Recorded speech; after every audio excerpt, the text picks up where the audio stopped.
Well, hello everybody. How are you? Everybody good? Welcome to the celebration of life for Senator Ben Nighthorse Campbell.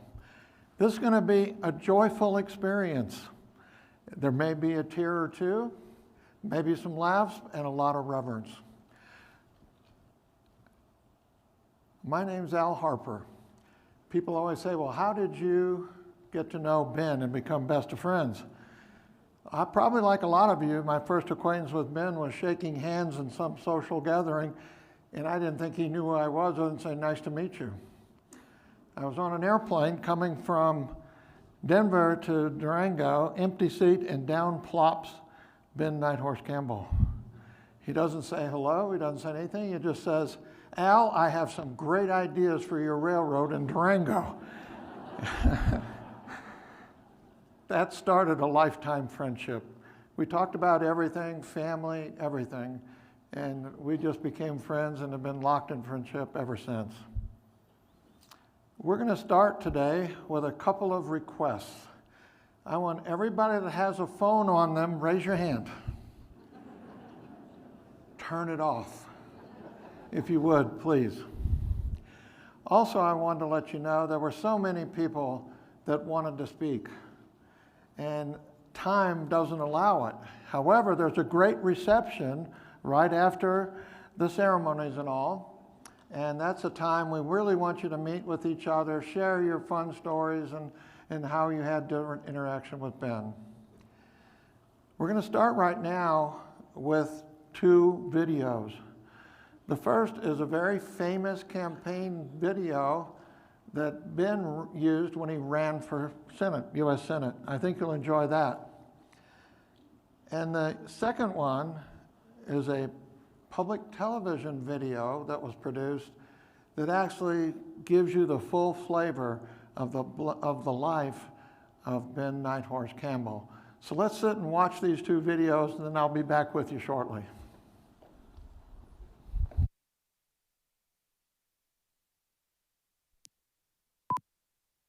Imagine this, a young Native American, his mother the victim of tuberculosis, his father of chronic alcoholism. Early on, the young boy is to learn firsthand what happens when people are divided from one another. His sister and he are placed in separate orphanages. The odds are against them, but the odds themselves cannot rob the young boy of his most valuable possessions, his dreams and his courage. At 17, he dons his country's uniform in the Korean War. In 1964, he again wears the uniform of his country as a member of the U.S. Olympic team. His fellow athletes choose the young Native American to carry the flag in the closing ceremonies. His name, Ben Nighthorse Campbell. Throughout his life, he has known how important real jobs are. A lesson he learned early, loading and hauling crates of tomatoes and pears from the fields to the market. He taught high school during the day and rode in the back of an ambulance as a young deputy at night. His strong pro-choice stand comes from seeing a young woman in that ambulance one night, the victim of a back alley abortion. And as a man who saw his own family broken by poverty and illness, Ben Nighthorse Campbell's commitment to affordable quality health care for all Americans is real. And as a chief of the Northern Cheyenne, his respect for the earth, the land, and the water is also real. As a husband and father, as a lawmaker and representative who has made a difference in people's lives, Ben Nighthorse Campbell knows you cannot lead unless you can heal. And he has put the real lessons of an extraordinary life to work, to heal, to lead, and to bring us together. And while the politics of the past have sought to divide us, Ben Nighthorse Campbell has united us. Real life, real work, real leadership. Ben Nighthorse Campbell, for Colorado's U.S. Senator. The time is now.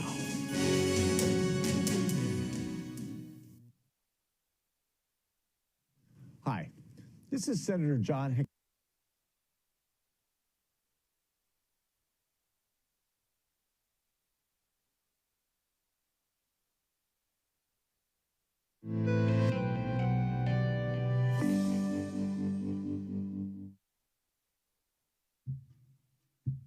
Ben Nighthorse Campbell is one of the most important Colorado politicians of the 20th century. He has been in the Rose Bowl parade in full Indian regalia, complete with one of the most magnificent eagle feather headdresses that still exists. He's a judo expert. So he moves to Japan, and he doesn't know how to speak Japanese. And he gets the crap beat out of himself day after day after day. He has had so many different lives. He's a pilot, and he's a horseman, and he drove a truck, and then he's a jeweler. I've never, ever met anybody that has had so many full lives and reached the top at all of them. He just puts himself in the toughest situation and then makes himself have to figure it out. I had a coach, and he used to have a saying, if you're going to get involved in something, be a winner or a loser, but don't be a spectator. The minute he announced, I knew he'd win. If you're a spectator, it means the same as a quitter. You didn't do anything. You didn't try. He is a pretty interesting character. This program was made possible by the History Colorado State Historical Fund, supporting projects throughout the state to preserve, protect, and interpret Colorado's architectural and archaeological treasures. History Colorado State Historical Fund. Create the future, honor the past. with support from the Denver Public Library, History Colorado, and the Colorado Office of Film, Television, and Media, with additional support from these organizations and viewers like you. Thank you.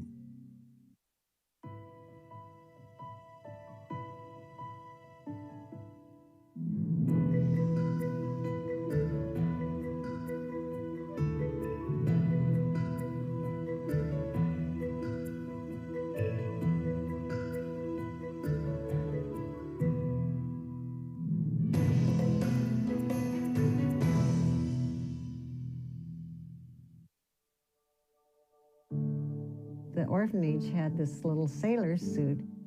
Every little boy got to take their picture with the sailor suit on. So it was one sailor suit and a bunch of little boys that all got their picture taken. But that's the only picture I've ever seen when he was little. I didn't know my full name till I went in the military.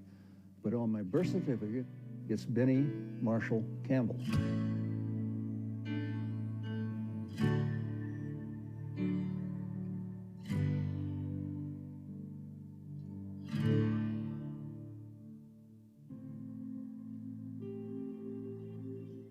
I grew up in a little town called Auburn in California, which is up in the gold country. Ben, when he was a child, his mother had tuberculosis. And oftentimes, when she would get really sick, she would have to put Ben and his sister in an orphanage.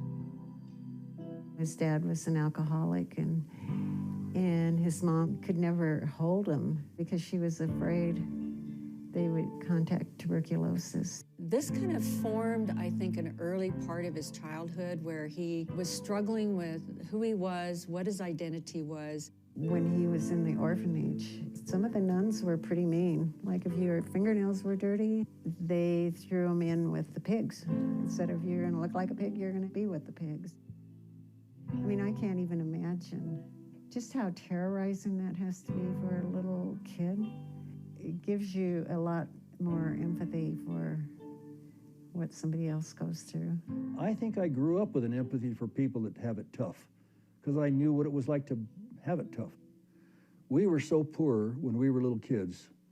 I remember one time my mother had a can of peas. That was supper.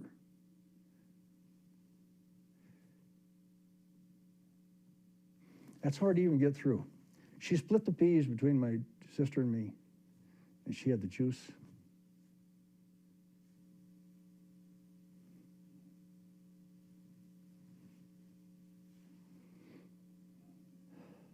He has a lot of scars. I think that he overcomes by overachieving. Ben Nighthorse Campbell inherited nothing except his Indian identity and the strong songs and ceremonies and celebrations of the Cheyenne. Everything that he has earned, he's earned it the hard way, and I respect that. You know, I was on the streets kind of at loose ends, and I did have some brushes with the law. I was going the wrong way. No doubt in my mind, I was going the wrong way.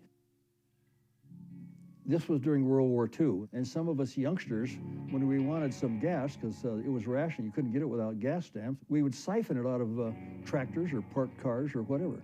and we got caught. And we got put in juvenile hall for a few days. I remember my dad coming to see me, and he said, "How you like being locked up?" And I said, "I don't like it." And he said, "I didn't either," because he had been in and out of jail when he was young too. So I got out of that, and I never got into any more trouble. It became very clear to him when he was about 16 that he saw a very distinctive fork in the road where he knew if he didn't get himself, in a different situation, he was going to end up in jail or in prison or dead. It really wasn't until he got into public school, where he would be teased by other students in the school, that he started to be bullied and recognized that he needed to do something about it. I had a job as a youngster in a fresh fruit shed in California. And at noontime, we'd, like all kids, we were wrestling around the lawn, and this little Japanese kid kept sitting on me, so to speak, throw me on the ground, sit on me. So Ben went and asked them to teach him judo and karate so he could defend himself. I was so angry about things that were kind of going wrong as a youngster in my life, I wanted to hit somebody. But the thing about judo, as any Japanese martial arts training, by the time you go through the training and you spend hours and hours and days and weeks and months and years doing it, by the time you develop the skills to use it, all that stuff's out of your system. If I hadn't found the military in judo, I really think to this day I probably would have ended up in jail. I think if I did anything with my life, it wasn't because I was aspiring to it as much as it was a process of elimination of things I didn't want in my life. I didn't want alcoholism because my dad was alcoholic. I didn't want trouble because my dad was in trouble. I had always admired law enforcement, even though I was on the wrong side a couple of times, but I admired them. So I went to military police school. I dropped out of high school to join the military when I was a senior. I went in the Air Force. I enrolled in the Air Police School in Tyndall Air Force Base, Florida. And then I volunteered to go to Korea. They didn't send me by force. I volunteered to go and spent a year in the war in Korea. And I can tell you, when I watch the news now, when they talk about conflicts anywhere, if you haven't been in a war during the war, you have no idea how bad it is and tragic it is for the non-military people that get caught up in it. The civilians and the little kids. It's just heart-wrenching what those people have to go through.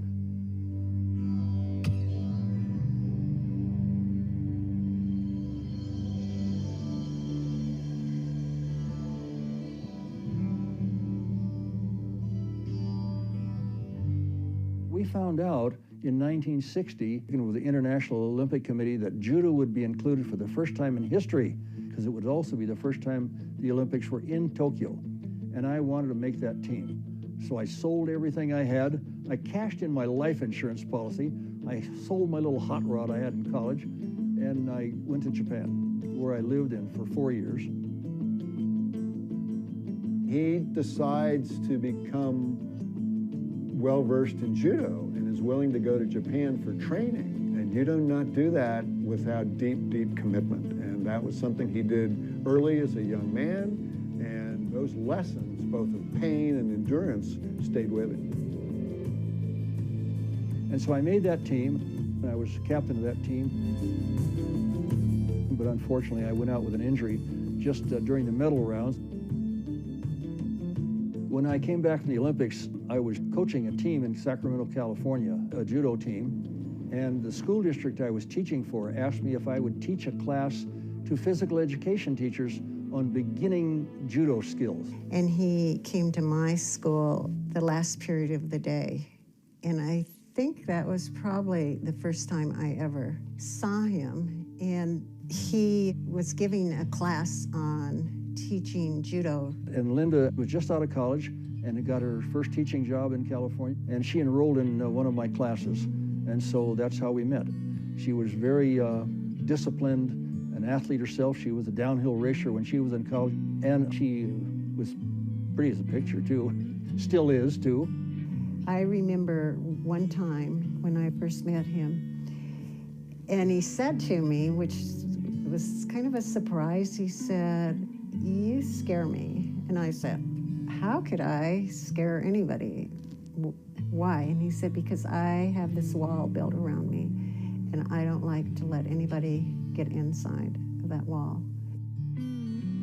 I think it was really difficult for him to get really close to anybody because that he was afraid he was going to lose it. And so when he said that, I thought, there's no way I'd ever leave him. I couldn't, ever. Didn't matter, you know. My mom's a big reason that my dad is who he is.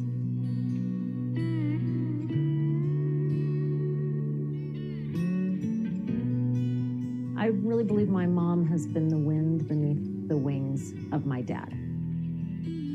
My dad, he has a kind of an ongoing joke, and he says, you know, if it wasn't for Linda, I'd be probably in some hotel room watching TV on an egg crate with a bunch of cool stuff outside that wasn't paid for. As slight and as feminine and as attractive as Linda Campbell is, she's made out of the same granite that Ben is.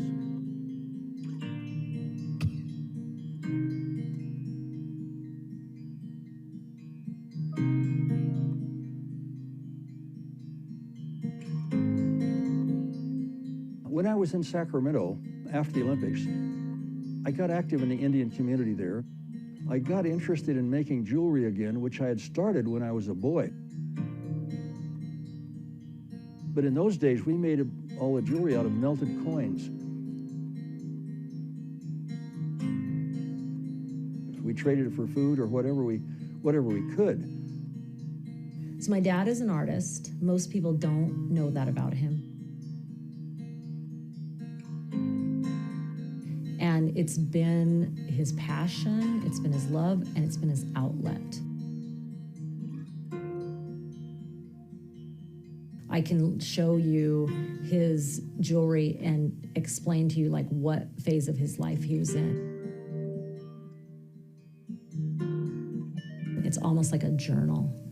And there's a lot of symbolism in his work. Nothing in his life is done haphazardly. Everything is with a clear intent. As a child, he didn't really know much about being Native American, and actually during that time period, it was not something you wanted to really admit to if you could pass, for example, as a non-Native. I think I began to search for my own roots like many Americans did, particularly Native Americans in the 1960s. I remember asking my dad, why did you leave the reservation? And I asked him that years ago when I was still young. He said, I got tired of being hungry. And so I asked him, who do I find? If I go home, who do I look for? He said, you find the Black Horse family. And so I did. So I found an Alec Black Horse whose father had been in the Custer battle. Ben's great-grandfather was Black Horse. And when Ben was given his name by the Northern Cheyenne, he was given the name Nighthorse, and that was to reflect on his great-grandfather.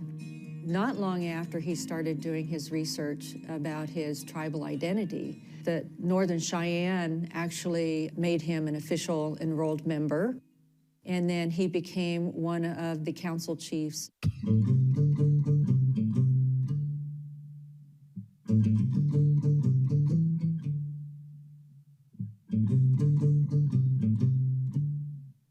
My wife's family goes clear back to covered wagon days here in Colorado. They had come across the plains in the late 90s. That's 1890, not 1990. So she had pretty deep roots. I mean, real historic roots for Colorado. Maybe only second to my ancestors' roots, I suppose, in the state of Colorado, because the Cheyennes at one time were very predominant in this state.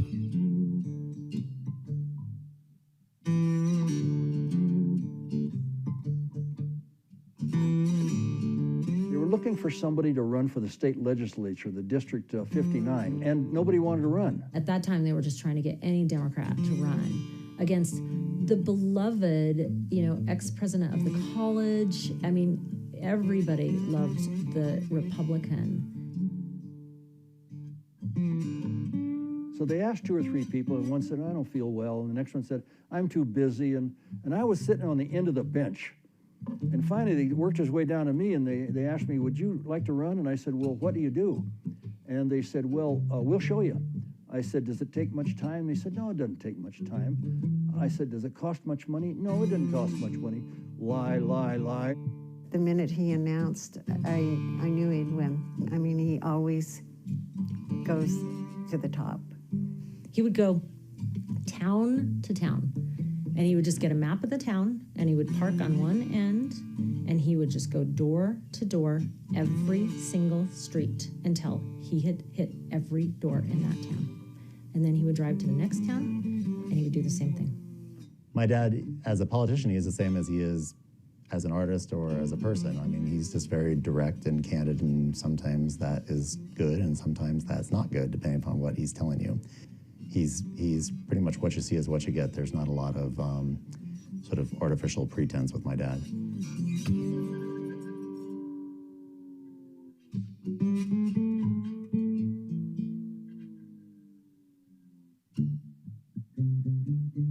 Zero was the number of Native Americans when I got to Congress. And the last one before me was 1976.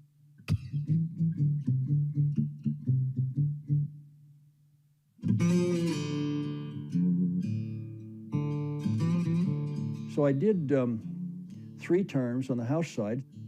I was going to give it maybe one more and go home. I didn't want to die there like so many of my friends ended up doing. And then what do you know? A Senate seat opened up. The politics of the past have sought to divide us. Ben Nighthorse Campbell has united us. Real life, real work, real leadership. Ben Nighthorse Campbell for Colorado's U.S. Senator. The time is now. So I thought, same thing, oh, what the hell, up or out, I'll give it a try. He rose from the ranks as a state legislator to Congress and then to the U.S. Senate. He is the only Colorado politician I'm aware of who never lost an election and changed parties, went from being a Democrat to being a Republican. Little by little, I felt really estranged from the Democratic Party. He learned once he got to Congress that it was really the Republicans who did a lot for Native Americans in the country and not the Democrats so much. I realized I kept voting with those darn Republicans as a Democrat. So I changed parties. As you know, this morning I am announcing my change of affiliation to the Republican Party.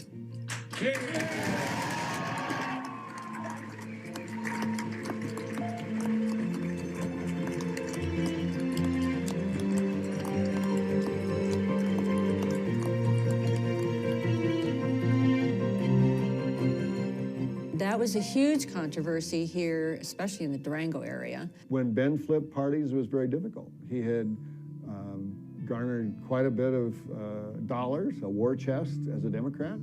And when he took that over to the Republican side, there were hard feelings. I don't think it was an easy decision for him to make. It just made more sense for him to switch parties.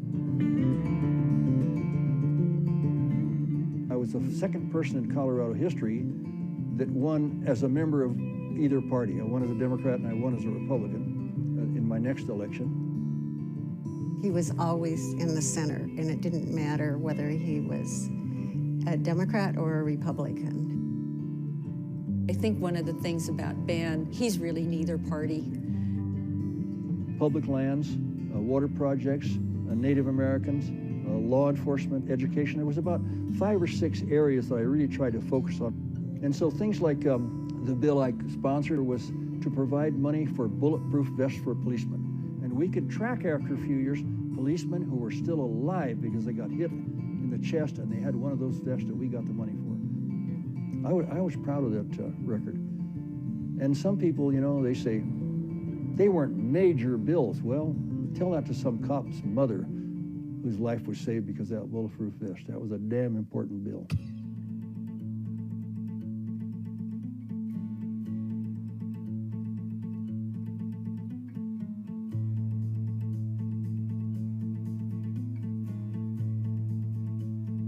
somewhere along the line, I said, I'm not going to die in this place. You know, I want to do what I can, but I'm not dying here. I want to go home and be with my family. When a senator or a congressman, whenever they leave office, they have to take everything out of their office, right? So we arranged to have these huge, it was 2 moving vans, literally pack everything up and move it here. A lot of the things that are on display up at Fort Lewis College now are commonly called My Collection. As you go along in the Indian community, sooner or later you need some beaded moccasins and then, you know, a shirt, and you sort of accumulate things. The headdress, though, sometimes in white language is called war bonnet, but Native people call it headdress. When you do a good deed or you accomplish a feat, something you're kind of proud of and your people are proud of it, you're given a feather. He fought hard for water rights for the Southern Ute with the Animus La Plata project, which was very controversial. There were a lot of people that didn't want that to go through. When you have ranchers and farmers who are not native, who want access to that water as well. The water project here that I finally got passed after 15 years of work was a concept that sounds nutty. You want to pump water uphill to put it in a water impoundment. That flies in the face of gravity and common sense. Well, I don't know. It may be, but on the other hand, go to a store, any store, and find out what you pay for a gallon of gas and what you pay for 4 quarts of water. You're paying more now for water than for gasoline. So there's no doubt in my mind, in the dry Southwest, we have got to find a way to share the water. The primary reason for that water is to give the priority rights to the Ute Indian tribes. But the secondary effect, you'll see bait shops springing up and all kinds of little things as it does around any lake in Durango. So there's an economic impact, particularly for tourism, with having a beautiful lake in your town. Well, it's called Lake Nighthorse, and my father was not seeking that or asking for that, but I think that was, it's a very flattering thing. He also helped build hospitals. He helped build facilities on reservations. He's very important. I think will go down as having helped us get the Sand Creek Massacre National Historic Site as a unit of the National Park System. The National Museum of the American Indian, if I was ever wanted to be remembered for one single thing above all other, it would be that museum. Because I'm a firm believer that you can't have a good future unless you learn from the past. I would describe Ben as a Renaissance man. I think that's the best way to describe him because he's done so many things in his life. He's been successful at everything he's tried, and I think that's because of his judo training. It's that discipline, it's figuring out how to do it and never giving up. I've always felt a sort of pressure to accomplish as much as I can in my life because of what my dad's been able to accomplish. I don't know that I would say that that makes it hard to be me, but it certainly is always a reminder that I've got to try to do the best I can with all the things that I get involved with. It's a lot to live up to, for sure. The saddest part of my whole professional career was what I didn't do. When I should have been home helping my kids with their homework, I was out fighting a battle over some bill in Washington, D.C. That kind of stuff I'll never have a second chance, and I'm sorry. I think my kids have forgiven me, they know, because they worked hard on my campaign. Both of my children did. But it's something that I really regret not being able to give at least equal time to. Ben's legacy will be as one of the few really high-ranking Native American politicians in American history. Not only just in Congress, and his jewelry. I mean, to be recognized for his caring, I think especially for Colorado. Even though he's born and raised in California, his heart is here in Colorado.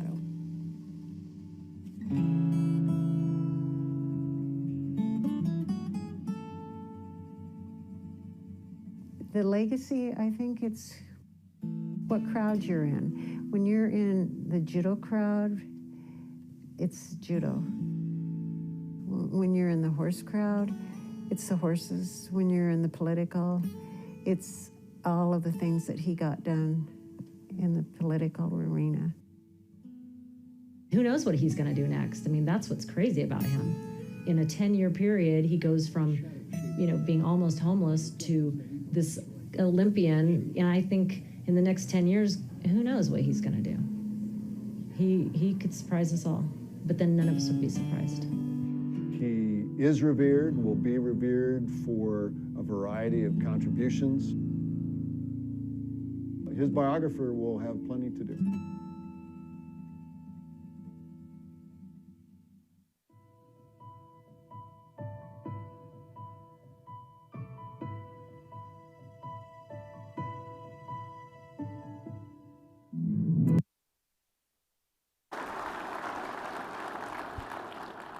That was such a terrific video, but I need to edit it. And if Linda's honest with you, when she first met Ben, he had a Jaguar, and she thought that Jaguar was pretty cool, so she wanted to go out with that guy with the Jaguar. Only later she found out it was fully financed.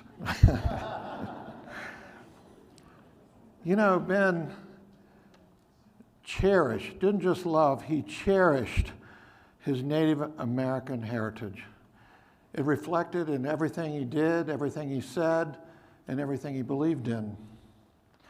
Today we have an opportunity that probably is unheard of, and that is that the tribe that he belonged to, the Northern Cheyenne, have sent a complete delegation to honor Ben. Gene Small is the president of the Northern Cheyenne tribe, and he's head of their sovereign government. And he's brought a group of people here that want to do an opening event for all of you to appreciate how much he did for the Northern Cheyennes.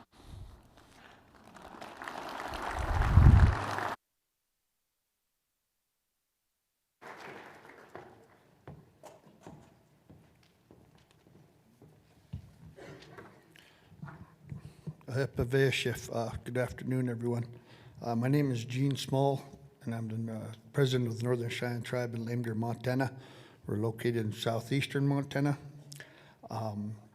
With everything at home there, we begin with a prayer, or we open with a prayer. Council meetings, celebrations, whatever it may be, we give that thanks to the Creator for having us here. So, with that being said, I'd like to introduce you to Mr. Lorenzo Rohnbeer. He's an active member of the U.S. Army, and not only that, he's our legal advisor for the tribe, a lawyer. He's gonna say the opening prayer for us at this time.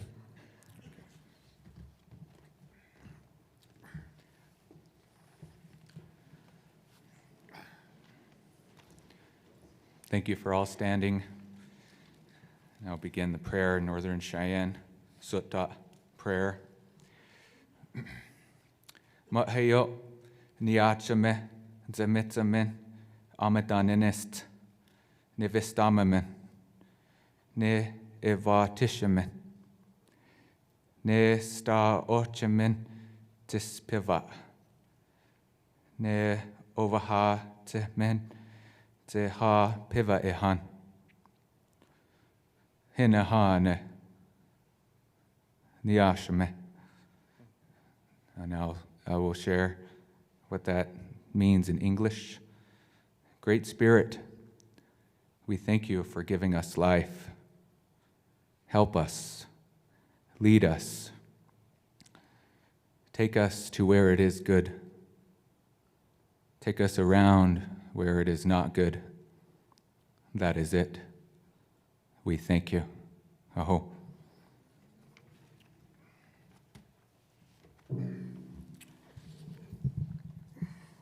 Tahoe, Lorenzo.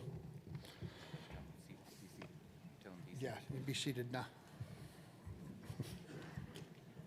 All right, we come together in respectful reverence and honor the life and legacy of a remarkable leader, a visionary, and a cherished friend to our people, Ben Nighthorse Campbell. It is with both heavy hearts and deep gratitude that we celebrate his journey among us. reflect on the unforgettable mark he left on our lives, and share in remembrance and hope for the future. The name Nighthorse has great cultural and spiritual significance to the Northern Cheyenne tribe. The word night in the Northern Cheyenne language represents mystery, protection, vision, or spiritual guidance. The word horse is a powerful symbol of strength, mobility, honor, and survival. Together, Nighthorse is interpreted as a name of strength and presence, someone who moves with the purpose and carries responsibility, especially in unseen and challenging paths. Ben Nighthorse Campbell was a man whose life story is woven tightly with the threads of perseverance, honor, and service to his people. Born into hardship, but rose up with the wisdom and strength of his ancestors. Ben rose to become not just a champion of Native rights, but a voice for justice in the halls of the government. His career, spanning from Olympic athlete to U.S. Senator, showed the world the power and the dignity of the American Indian leadership. He never forgot where he came from, nor did he ever falter in his commitment to serve those who needed him most. Throughout his years in public service, Ben fought tirelessly to ensure the American Indian communities received the recognition, resources, and respect they deserve. His advocacy brought forth meaningful legislation, renaming Custer Battlefield to the Battle of the Little Bighorn.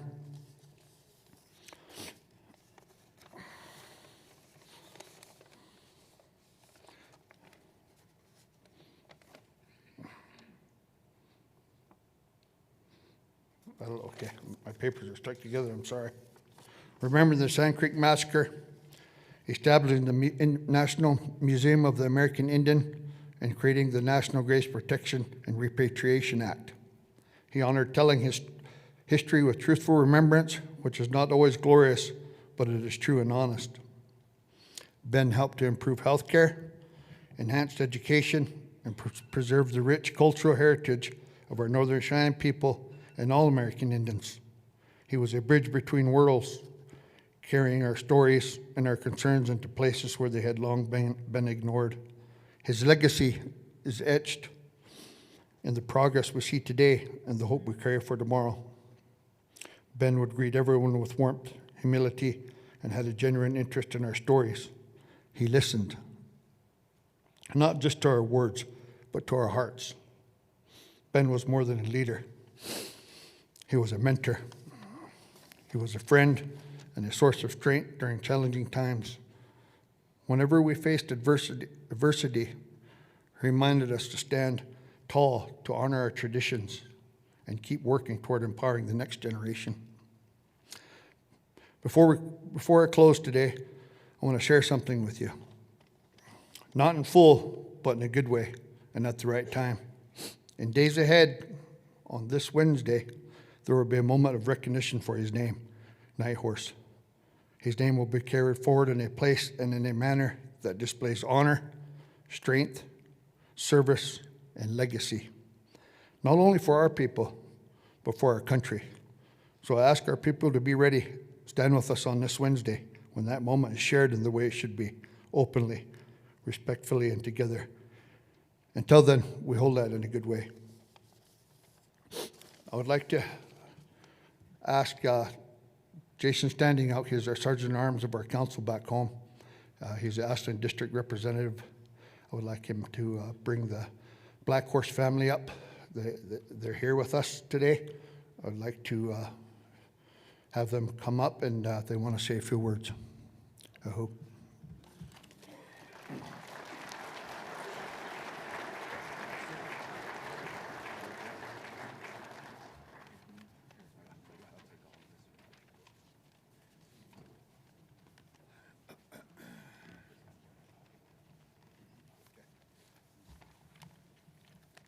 Greetings from Montana. A heart of gold stopped beating, and his hard-working hands are at rest as God calls him home. Ben Nighthorse Campbell, a member of the Northern Cheyenne tribe. Ben was a jack of all trades.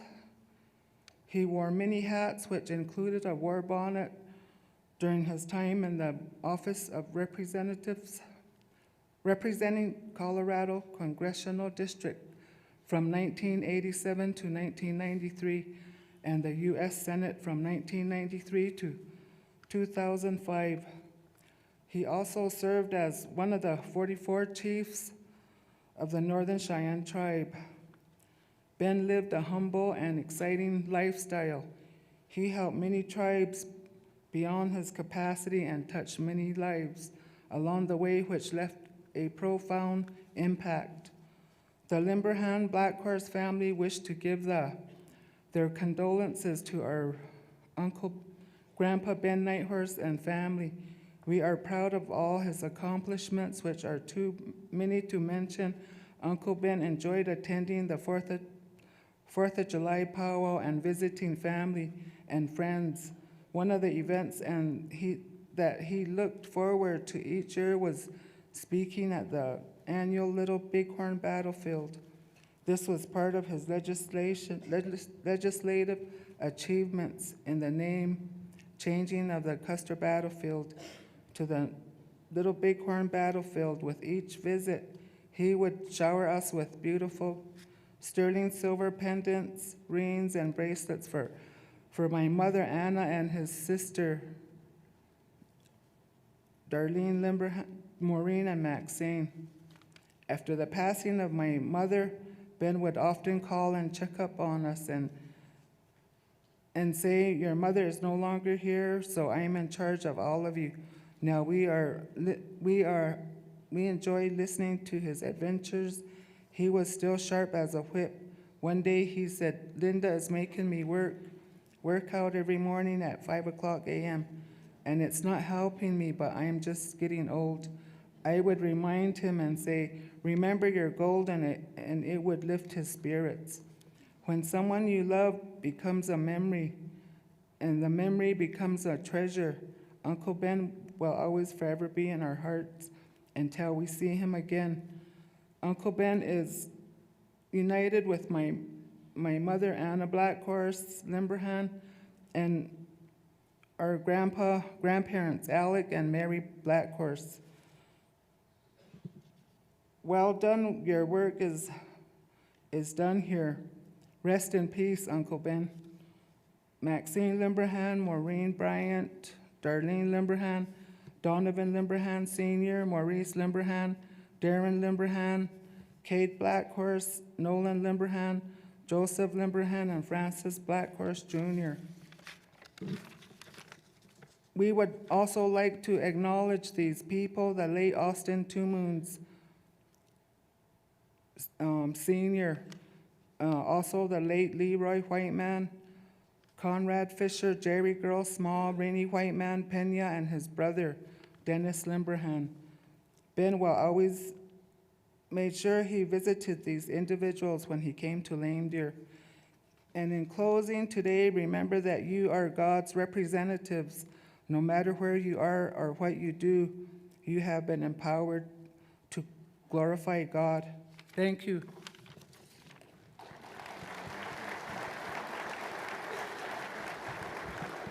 Thank you, Darlie. We'd like to close with a song. It's a Journey song.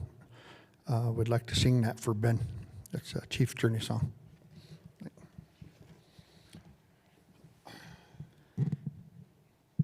So this song was taught to me by my grandfather and grandmother, and this song is to honor a chief going home. It's a journey song that I learned and I'll be singing that Northern Cheyenne, and I'll have support here behind me. So I will begin. Ya hey hi yo hey ya hey hi yo hey hi yo hey hi yo hey ya hey hi yo hey ya hey yo way yo. Maheyo na vesevo, na vesevo. Maheyo na vesevo. Ya hey yo, way yo. Ya hey yo, hi yo, hey. Ya hey yo, hi yo, hey. Hi yo, hey, hi yo, hey. Hey, hi yo, hey, ya hey yo, way yo. Maheyo na vesevo, na vesevo. Maheyo na vesevo. Maheya hey yo, way yo. Ya hey, hi yo, hey. Ya hey, hi yo, hey, hi yo, hey, hi yo, hey. Ya hey, hi yo, hey, ya hey yo, way yo. Maheyo na vesevo, na vesevo. Maheyo na vesevo. Maheya hey yo, way yo. Ya hey, hi yo, hey. Ya hey, hi yo, hey, hi yo, hey, hi yo, hey, ya hey, hi yo, hey, ya hey yo, way yo. Maheyo na vesevo, na vesevo. Ya hey, hi yo, hey. And just sing it 4 times, and thank you for that. Yeah. Thank you.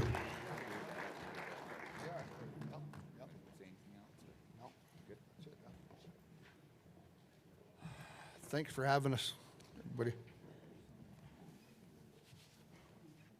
Thanks. Thank you, Gene. Yeah.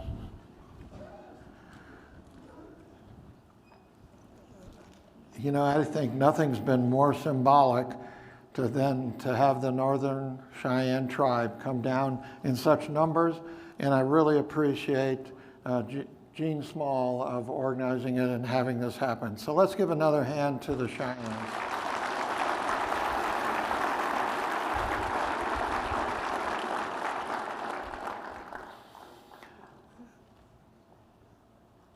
Ben thought a lot about the military.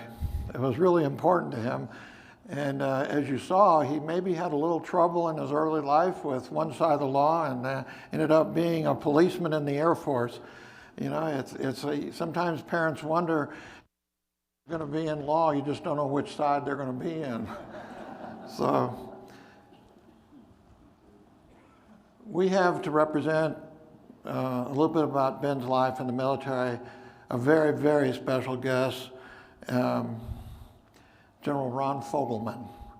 General Fogelman is a 4-star general. He was chief of staff of the U.S. Air Force. He was vice chairman of the chiefs of staff for the president. He has 6,800 hours flying time, 5,000 of which were in fighter aircraft on missions that he flew. It's really an honor to have General Fogelman here and to have him speak.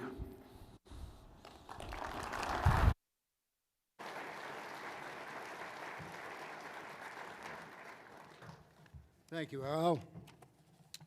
You know, I was blessed to have had the privilege of knowing Senator Ben Nighthorse Campbell for 30 years as an active duty officer, a retired senior officer of the United States Air Force. But today, I'm really here representing all of the military services of the United States to pay tribute to Ben's lifelong support of the U.S. military. At the height of the Korean War, as we've seen in the video, Ben dropped out of high school, volunteered, and joined the United States Air Force, served in Korea from 1951 to 1953, as a security policeman. He was decorated with the Korean Service Medal and an Air Medal. And during his service in the military, he passed his GED high school equivalency test, so he completed high school. And he became qualified for the GI Bill. And after his discharge, he took advantage of that. And he used the GI Bill to complete college to include a master's degree. Throughout his public life and beyond, he supported the military and national remembrance through his work on the National World War II Memorial, the Korean War Veterans Memorial, the Vietnam Veterans Memorial, and as well, the National Law Enforcement Officers Memorial. To recognize Ben's lifetime contributions, the current Air Force Chief of Staff sent the following letter to Linda. It says, Mrs. Campbell, the Air Force and the nation have suffered a great loss with the passing of your husband. Senator Campbell was a distinguished veteran of the Air Force who fought during the Korean War. He was a proud citizen whose contributions improved our Air Force and the entire military establishment. As a congressional member, he represented the state of Colorado in both the House of Representatives and the Senate, where he remained a steadfast supporter of our military. On behalf of the men and women of the United States Air Force, Cindy and I extend our sincere condolences to you in this time of sorrow. Our thoughts and prayers are with you and your family. Sincerely, Kenneth Walbosch, General U.S. Air Force, Chief of Staff. You know, Ben had that warrior spirit, and that was conveyed through his life and to many people he met. And to recognize that warrior spirit that was epitomized by Ben, the commander of one of our key combat units involved in Urgent Fury has sent Linda and the family a flag that was carried on one of the aircraft currently engaged in Urgent Fury operations.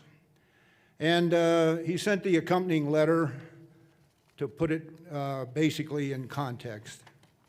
He says, Dear Campbell family, please accept my sincere condolences on the passing of Senator Ben Campbell. As a military policeman during the Korean War and later as a public servant, Senator Campbell supported and defended the Constitution of the United States. He displayed the type of patriotism that I see every day from airmen of the 15th Air Force. We continue to be inspired by the example of leaders like Senator Campbell who were called to a life of service.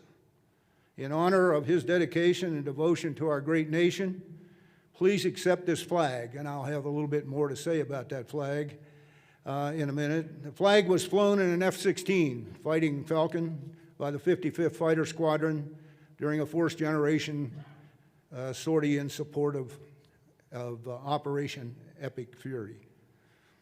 Signed, Stephen G. Beamer, Major General, United States Air Force Commander. Additionally, Linda received a letter from the commanding officer of the Navy ship, the USS Mesa Verde. Ben was a supporter of that ship, and Linda was actually the sponsor of the ship when it was christened in January of 2005. There are several folks in this room who were present for that christening. It was a big event. So, in his letter, the commander said, we honor Senator Campbell's lifetime extraordinary service to our great nation. His service in the United States Air Force during the Korean War exemplified the courage, duty, and selfless commitment that resonates deeply with all who wear the uniform. We are equally grateful for his distinguished career serving in the state of Colorado in the United States Congress, where his leadership and integrity left a lasting impact on our country. Now, one of the things that Ben was very proud of was that his military service was carried forward by a family member, his nephew, who is here today, Sergeant Major, U.S. Army retired, Paul Spomer. Sergeant Major Spomer served in the U.S. Army for 29 years, 26 years in special operations. He participated in 18 combat deployments. His awards and decorations include a Legion of Merit, 6 Bronze Stars, including 1 V for Valor. Paul, would you please stand and be recognized?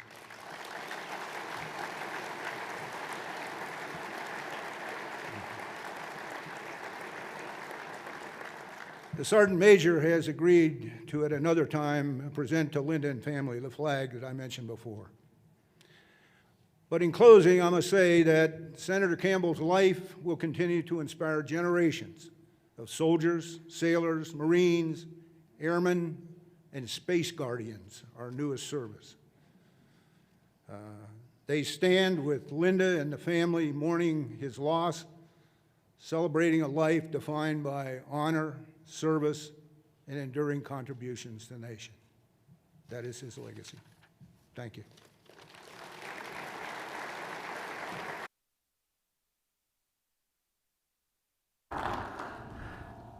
Well, General Fogle and I were going to sing the Air Force song, but we've run out of time, so we'll have to put that off. You know, one of the things that, as I've gotten to know Linda for the last, I can't believe, 25, 30 years, she used a term about Ben many times, and that was Ben was all in, everything he ever did. And I think Judo really demonstrated it. You know, where Ben got a lot of his thoughts on discipline in the military, I think Judo brought a different kind of mental discipline and emotional discipline that maybe you don't ever see. Today we have Jim, better known as Jimmy Woolley, going to talk a little bit about Ben's background in Judo.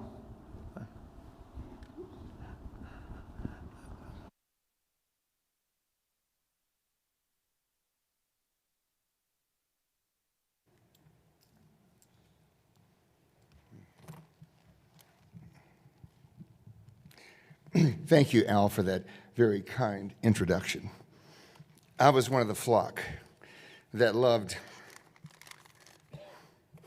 Ben Campbell.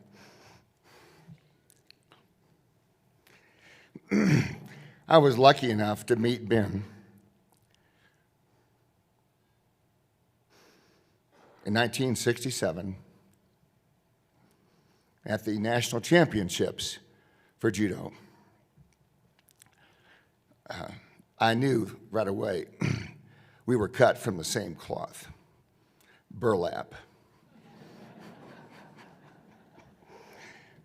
So when I met Ben, he had just inaugurated a new training program for the training, as he was one of the national coaches for Judo. So being an expert, the up-and-coming Olympic hopefuls, Pat Burris and Kenny Okada and myself and Bill Sanford, a few others, we just couldn't wait to talk to Ben about our aspirations to follow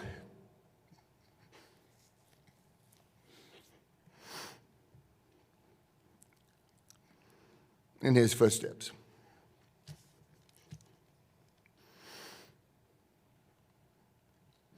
So I said, Ben, we want to follow in your footsteps.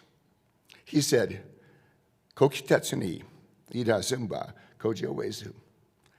And I said, is there a way to translate that? He said, if you want to catch a tiger, you must enter the tiger's den. So we, those of us that were following in his footsteps, said, okay, we're heading for Japan. So all those that could started training in Japan. And that made the difference.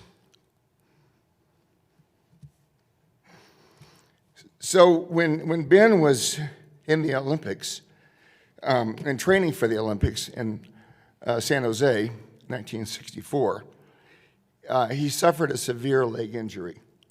And as a result, when he was fighting Klaus Glahn, the German national champion, he had to forfeit because of the injury.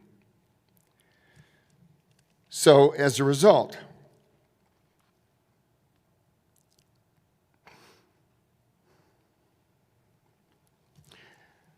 a number of us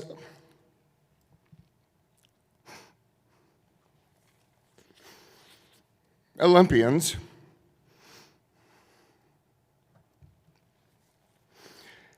presented him with the Centennial Olympic gold medal.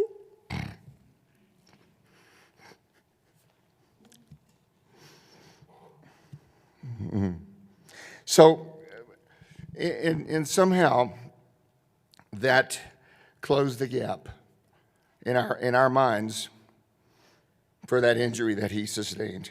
So, but today we have in our midst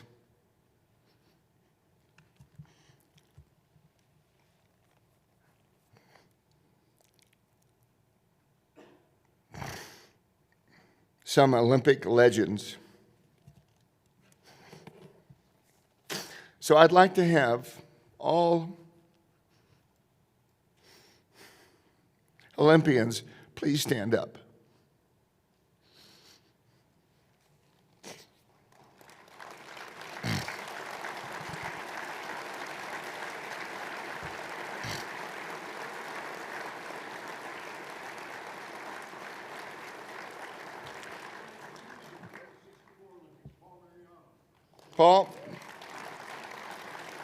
Paul Mariama was on the team with Ben in 1964, and Paul became the coach of the '84 Olympic team and the coach for the CISM military championships. Now, did Pat Burris stand up? Thank you, Pat. Pat Burris, Olympian from Munich and Montreal, and the only person to beat Nazarov, the super Russian champion in the pre-Olympics. So, Pat, thank you for coming. And, of course, thank you. And of course, we have Paul Mariama, and we have Dewey Mitchell. Dewey Mitchell, did you stand up? Dewey, thank you, Dewey. Dewey followed in Ben's footsteps, became the captain of the '84 Olympic team, and was also a member of Bear Bryant's football national championship from Alabama. Mm-hmm. So, Ben's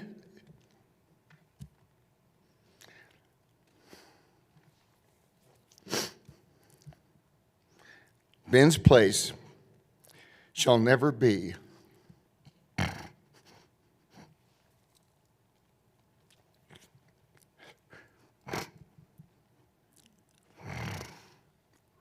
with those cold and timid souls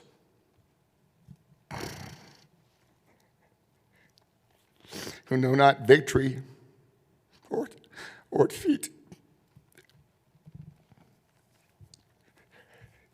So my greatest hope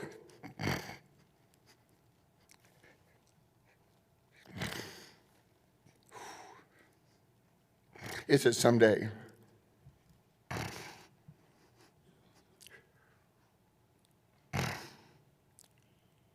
I will be with Ben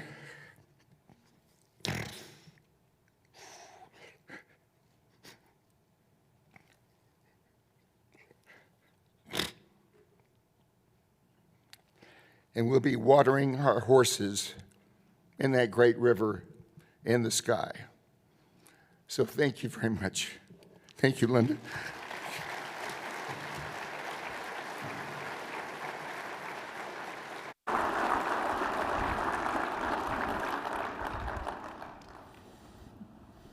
Now you gotta understand, Jimmy is a two-time national champion judo guy who can fight. It's tough being in front of a microphone, isn't it? So now we're going to talk politics. All right. Okay, wake up, politics. You know, about 3 years ago, Linda started a luncheon club. And in that luncheon club was General Fogelman, a 4-star general from the Air Force, Steve Oswald, 3-time commander of the Discovery trips into outer space, his wife, Mary Bono, 6 terms in the U.S.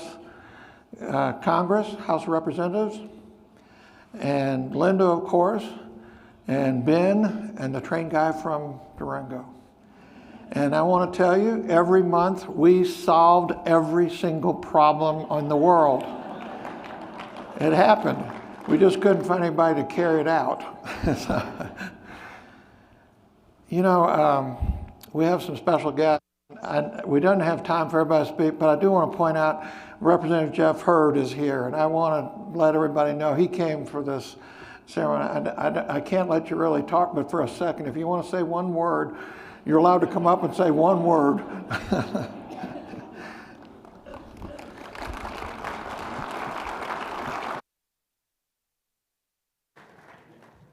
Hello, everyone. I am Jeff Hurd, and I'm privileged to be Ben's successor, one of Ben's successors, in representing Congress, the 3rd Congressional District, the, in my objective and completely unbiased opinion, greatest congressional district in the United States.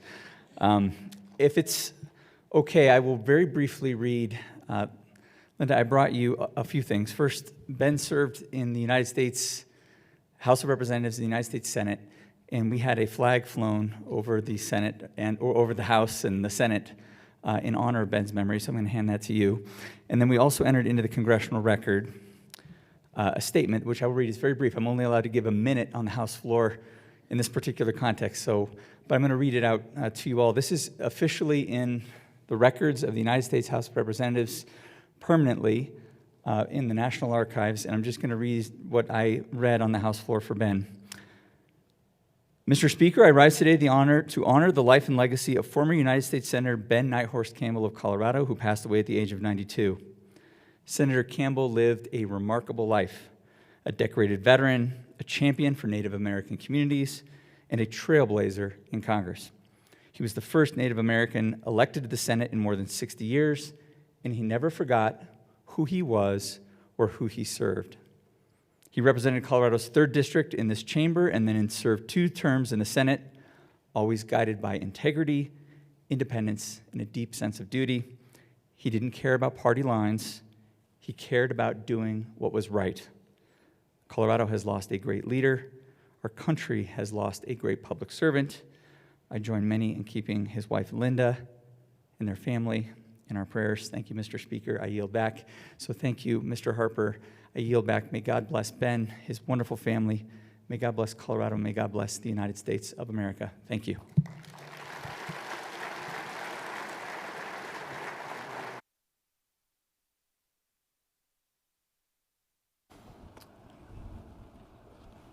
We also have Senator Michael Bennett.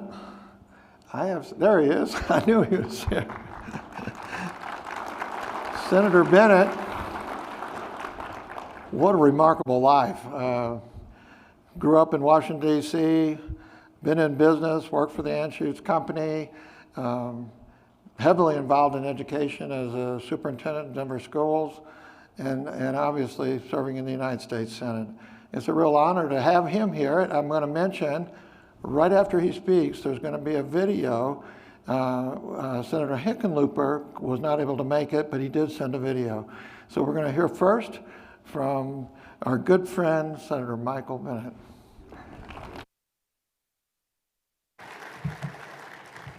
Good morning, Linda. Thank you and Shannon for giving me the chance to speak. I am grateful to be here today.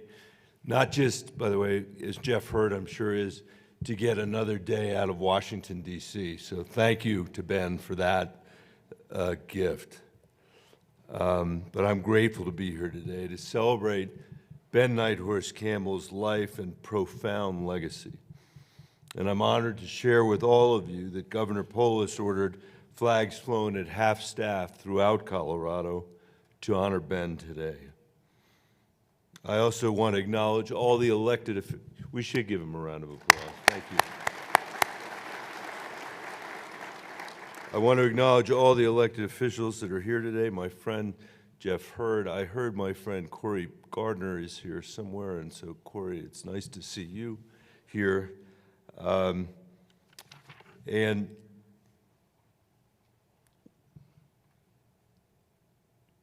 what we know about Ben is that over his 2 decades in Congress, he always put Colorado, Indian country, and working families and children first. He was never afraid to stand up for what was right, for Colorado and for the communities that he represented, even if that meant walking a solitary path like switching political parties, an almost unimaginable act today. You hear a lot of rhetoric about that kind of courage and independence in today's politics. Rarely do you see anybody act on it. But Ben did. It was central to who he was. Ben set a standard for elected leaders, telling the truth about our country, remembering our true history, and finding a path forward to animate our highest ideals. His legacy is written all across Colorado and the West. He protected Colorado's public lands and the ancestral lands of the Ute, Cheyenne, and Arapaho peoples. He helped create the Black Canyon of Gunnison National Park, the Great Sand Dunes National Park, and the Sand Creek Massacre National Historic Site. As the first and only Native American to chair the Senate Committee on Indian Affairs, Ben forced congressional leaders to recognize and reckon with our government's broken promises to tribal nations.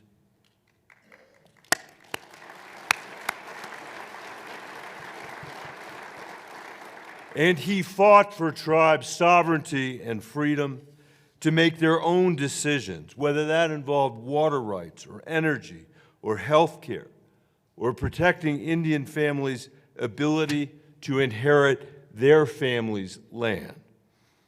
When the National Museum of American Indians opened in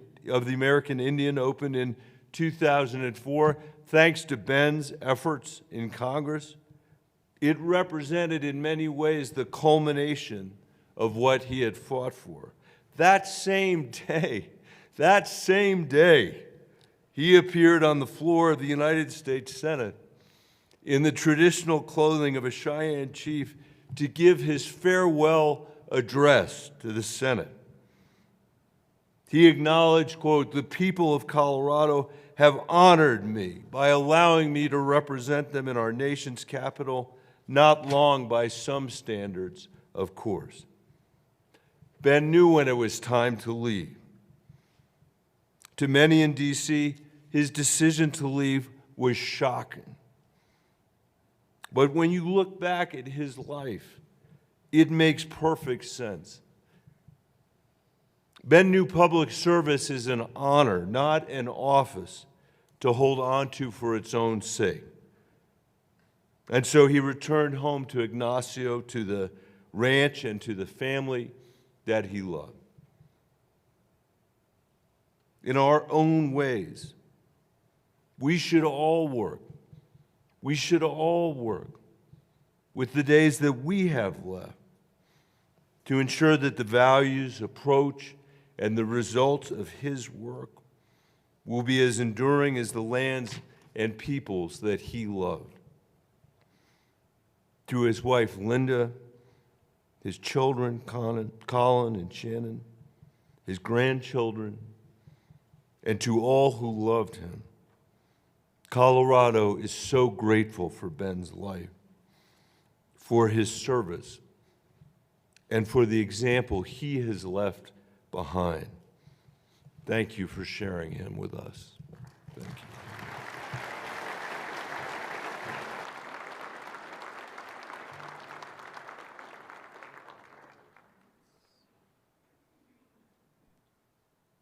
Hi, this is Senator John Hickenlooper here. My apologies, my deepest apologies, as I wish we could be with you today as you celebrate the life of Senator Ben Nighthorse Campbell, a man who embodied the very best of Colorado and of this country. The senator was a person of immense strength, but also quiet grace. He carried his heritage with pride, not as a symbol, but as a way of living. As a member of the Northern Cheyenne tribe and as captain of the 1964 U.S. Olympic Judo team, as an Air Force veteran and a state legislator, as a rancher and champion horse breeder, and as an artist, he showed us that service takes many forms. In Washington, D.C., in both the U.S. House and the U.S. Senate, Senator Campbell stood up for Native communities, for Colorado's land and water, and for the idea that respect comes before partisanship. He served with independence, never defined by party labels, always guided by what he thought was right. That took courage, and he had plenty of it. His story is remarkable and unique. From a childhood marked by hardship, he turned adversity into purpose. Even when he started making jewelry, he was surprised he could make a living making art. His first customers had to encourage him to sign his work, and they entered an early piece of his in the California State Fair, a juried show. He won first prize against 3,500 other entries. He turned his sense of artistic purpose into generosity by mentoring other younger Native artists. Now, whether he was passing legislation to protect Colorado's natural resources or crafting a piece of jewelry, he used his many talents to blend tradition and beauty. He had a way of building connection among diverse communities, people, and cultures, and of melding the past with the future. During his time in Congress, he helped secure water storage for the Ute Mountain Ute tribe and the Southern Ute Mountain tribe. He established the Black Canyon of the Gunnison National Park and the Sand Creek Massacre National Historic Site. And he led the creation of the National Museum of the American Indian in our nation's capital. Now, we helped establish the National Historic Site for the Sand Creek Massacre in 2007. He laid the groundwork for, when I was governor, a formal apology by the state of Colorado to the Northern Cheyenne and Northern Arapaho in Wyoming, Montana, and Oklahoma. We couldn't have done that without him. We'll also never forget his kindness, his always kind outlook. When I was new to the U.S. Senate, Ben reached out without any encouragement, with no fanfare, no PR, just a genuine offer of wisdom from someone who had walked the path before me. That was who he was, a teacher, a mentor, and a friend to so many. Today, as we all remember him, we hope we carry forward his spirit, his independence, his persistence in craftsmanship, his deep love of family, and his unwavering belief that service to community and to country is the highest calling. We'll miss you, Ben. Your legacy endures in the lands you protected, the people you lifted up, and the example you leave for all of us to follow.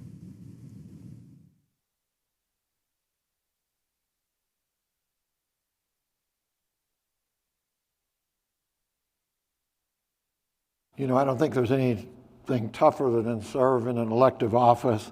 And I'd like to give another hand to Jeff and Michael and Senator Hickenlooper and Corey for the time you spent, and any of you others that have served in electoral. I'd like to give everybody a hand for that work.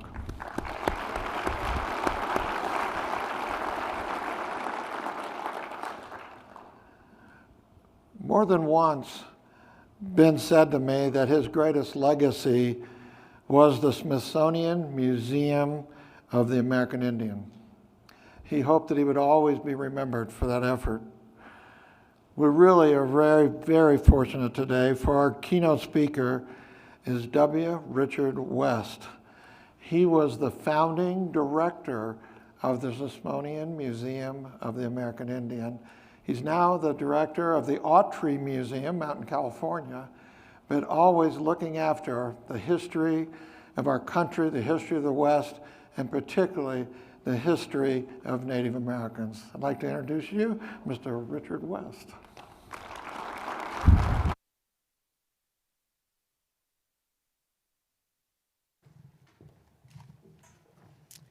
Thank you very much.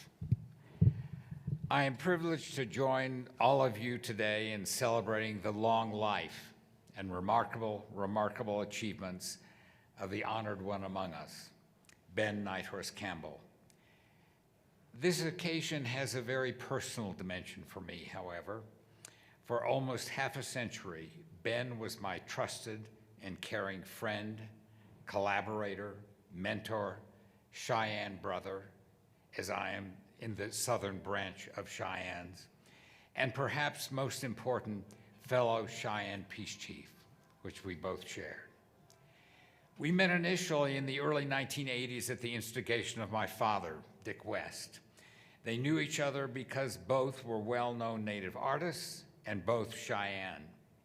Ben a jeweler and my dad a painter and sculptor. I was a puppy Native rights lawyer at the time, working for a law firm in Washington, D.C., with a specific focus on the representation of Native governments and organizations throughout the United States. I had mentioned to my dad in a telephone conversation early in my practice that I would be attending a Native law conference in Colorado.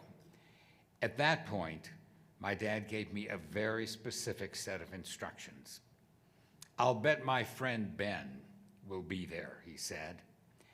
"You make sure that you introduce yourself and don't let me down.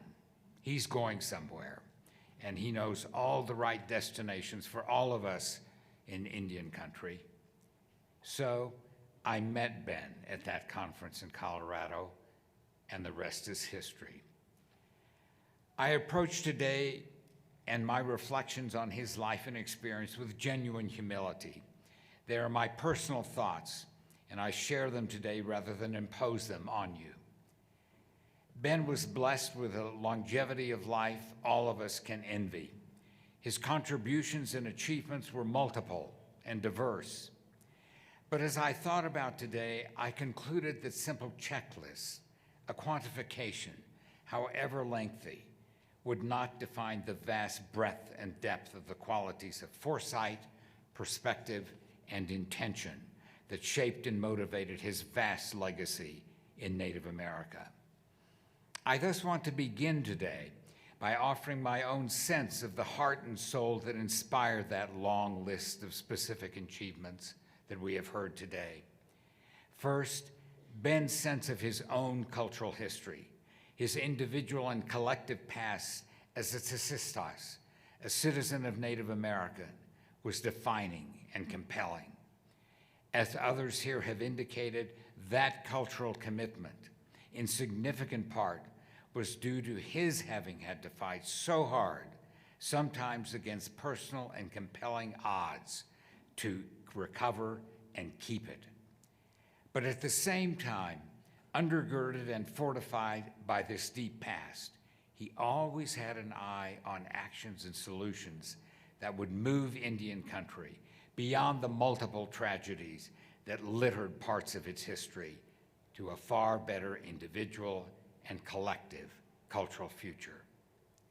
This sensibility on his part, that capacity to read and envision history whole, past and future, not forever commandeered by the worst parts of it, reminded me of a conversation I once had with my own father in similar circumstances.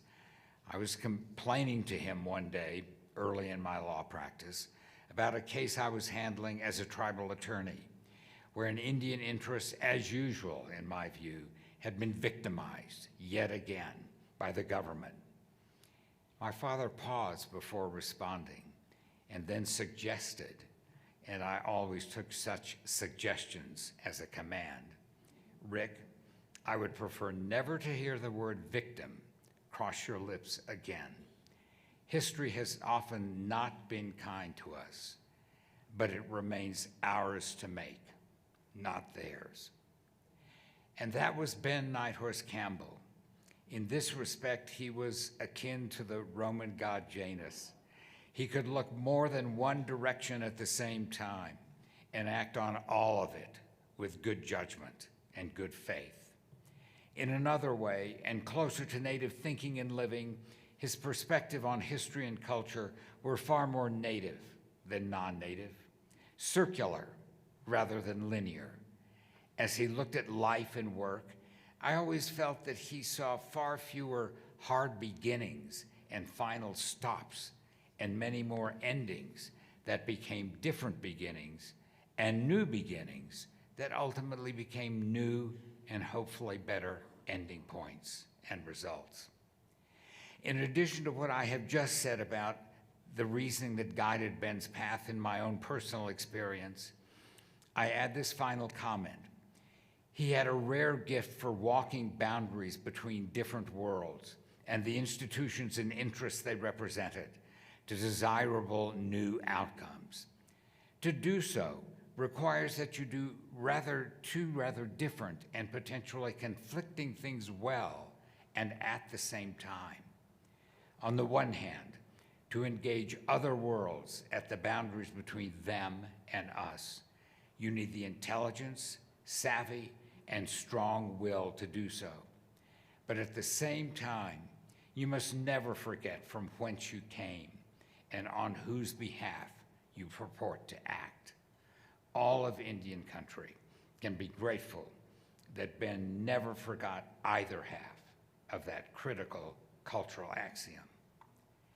I would now like to turn to some of the many specifics this passion, sensibility, and thinking inspired and produced in life's work. And to revert to baseball for just a moment, fielder's choice. The first must be this event and project that brought Ben and me closest together personally and professionally for the better part of 2 to 3 memorable decades. The establishment of the Smithsonian Institution's National Museum of the American Indian.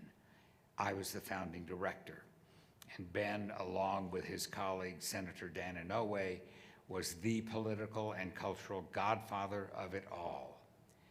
There, what I have just said about Ben was on full display in what can only be described best in the words used by the head of the Smithsonian himself at that time, Secretary Robert McCormick Adams. This is a national museum, the Secretary said, that takes the permanence, the authenticity, the vitality, and the self-determination of Native American voices as the fundamental reality it must represent. We move decisively, he continued, from the older image of the museum as a temple with its superior self-governing priesthood to a forum committed not to the promulgation of received wisdom, but to the encouragement of a multicultural dialogue. The creation of this native place on the National Mall in Washington, D.C. encapsulated and made real all that Ben believed about the place and importance of Native America in the tapestry of American history, culture, and experience. Native peoples were not, quote, discovered, close quote, by Europeans, but instead were indigenous to the Americas and had been so for the millennia. Even more important, they were not diminished ethnic remnants ready to be pushed off the stage of history, but instead contemporary communities and peoples, 30 to 40 million of us throughout the Western Hemisphere, insistent on a cultural future. In addition, and departing from a century and a half of museum practice, the museum would recognize the power and the authority of first-person Native voices in interpreting and representing Native history and experience in all of its exhibitions and public programming. The NMAI's vast collections would be made available and accessible to Native peoples and Native communities, and especially to community-based museums that existed in Indian country. Perhaps most important, the museum's authorizing legislation along with additional federal legislation in which Ben was directly involved, mandated the repatriation and return of categories of material that should never have been in museums to begin with: the remains of Native ancestors, funerary objects, ceremonial materials, and cultural patrimony. In a sentence, the legislation to which Ben devoted heart and soul confirmed the centrality of Native place and history, affirmed it in the present and for the future, and created an institution literally and physically right in front of Congress on the National Mall in Washington, D.C., to explain it all with Native voices doing the telling. But that accomplishment should surprise no one, honestly. In effect, it was a summation of Ben's entire life, a Native voice doing the telling on behalf of Indian country. He repeatedly pierced political and institutional barriers, whether as a state legislature here in Colorado, or a United States congressman or senator, or chair of the Senate Committee on Indian Affairs. More important, he remembered us after he pioneered a crossing of these boundaries. The National Museum of the American Indian is a seminal example, an exemplar, and perhaps his most obvious marker. But in addition, he co-authored the Indian Gaming Act of 1987. He actively supported a critical amendment to the American Indian Religious Freedom Act, and many other pieces of legislation about which you have heard today.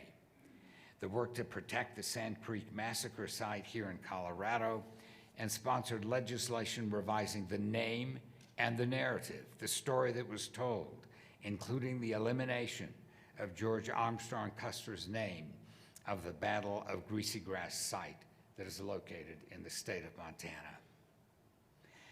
I wanted to close my celebration of Ben today with something that captured somehow the fullness, the breadth and depth of his meaning and legacy in Native America, and its impact on preserving Native identity, past, present, and future.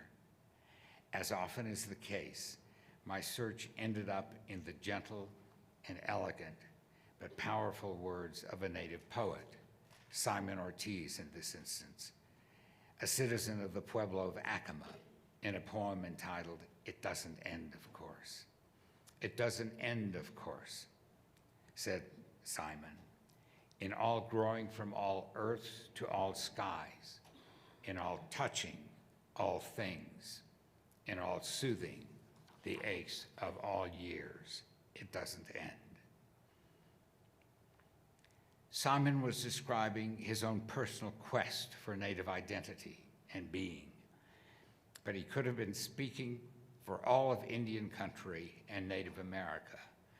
I shall always be grateful that Ben Campbell knew the meaning of these words and acted on them for us with courage and determination. He was a strong heart among us. And to Ben, my dear friend, I say these words: no final goodbye. In the words of Gene Small, the president of your nation, the Northern Cheyenne, and I quote him, "There is no word in Cheyenne for a final goodbye. Rather, we say, we will see you again. Wait for us. And until then, Ben,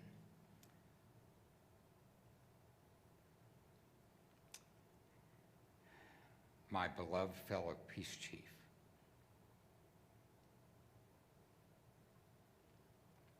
I wish you safe journey,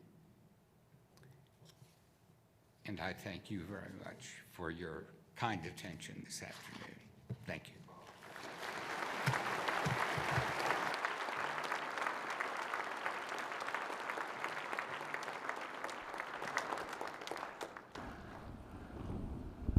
Well, we all need to get up to the Washington to see that museum. And if you get out to Burbank or LA, you've got to go see the Artistry Museum as well. Very good attractions.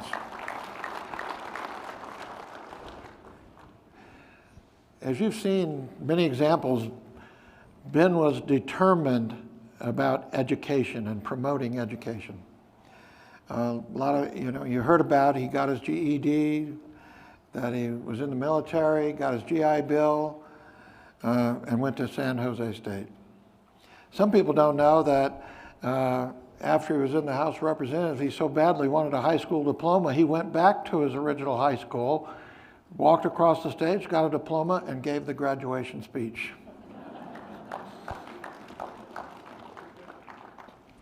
We really have a distinct honor today.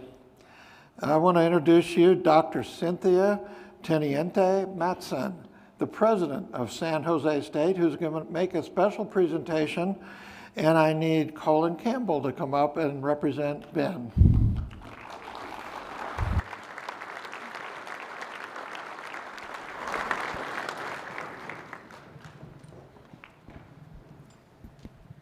What an incredible honor and privilege I feel being here representing the California State University and San Jose State University.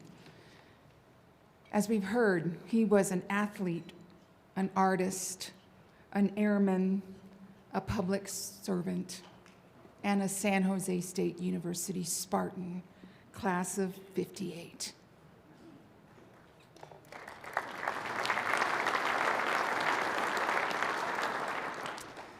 As we're celebrating such a remarkable life and recognizing his legacy, I'm reminded that he represents the very best of what a public university can inspire in the world. At San Jose State, we often speak of unlocking potential, of opening doors to possibilities. On rare and extraordinary occasions, we witness a life that embodies all of these ideals at once. A life that reminds us what's possible when talent meets opportunity and when purpose meets perseverance. Ben Nighthorse Campbell was such a life. As we've heard, the senator forged a path defined by courage and discipline. And I can tell you for our students today, courage and discipline is significant. And the role model that the senator provides is a foundational part of that journey at San Jose State University. Our students will see and hear about a veteran who served America in the Air Force during the Korean War, then used the GI Bill to pay for his education. They see a student athlete who represented America on the national stage in the Olympics, global stage, in the Olympics, training also with legendary coach Yoshida, not only to compete, but to excel. I also visited with Coach Yoshida at his 103rd birthday party. He was an extraordinary human being and often spoke of the lives that he impacted. I'm sure he would be honored and is smiling down on all of us today. Thank you, Jimmy, for that incredible remark that you gave, the remarks you gave earlier. Through every chapter of his life, he advanced his commitment to excellence, to service, and to lifting others. To the senator's family, I extend my heartfelt condolences as we honor his extraordinary life and legacy. His life reminds me, in particular, that education is not just about what we achieve for ourselves, but what we contribute to the world. So today, I am proud to honor not only his accomplishments, but the enduring example he leaves behind. Now, in just a moment, I will be presenting an honorary doctorate. This is no small achievement. This is a process that began over a year ago, where his name was advanced through an academic committee. He was vetted, was nominated to me. 2 individuals are selected this year to receive the honorary doctorate across our 350,000 alumni. His name is then advanced to the Board of Trustees for their approval, which was granted in January. So it is my honor today, and I'm going to perform the official ceremony I'm going to say these words. On behalf of the California State University and San Jose State University, and by the authority vested in me by the state of California and by the Board of Trustees, I am deeply honored to confer posthumously upon Ben Nighthorse Campbell the degree of Doctor of Humane Letters. May I present this to you, Colin?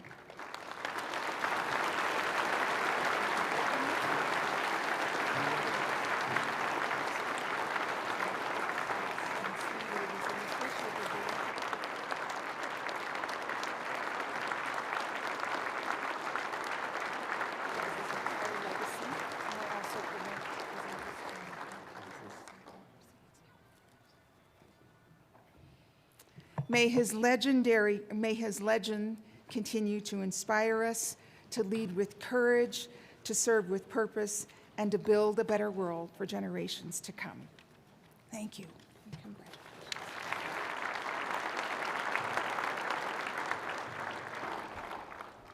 We've heard a lot today about all the many accomplishments that my dad had, but something tells me this would be particularly meaningful to him. I heard many times about how important and significant his years at San Jose State were, and so thank you very much. He would have been very, very honored for this. Education was very important to him. I learned so many things about life from him, about the importance of working hard and never giving up. My wonderful, amazing family. So we're all gonna have a big gap in our hearts. Thank you all for coming today.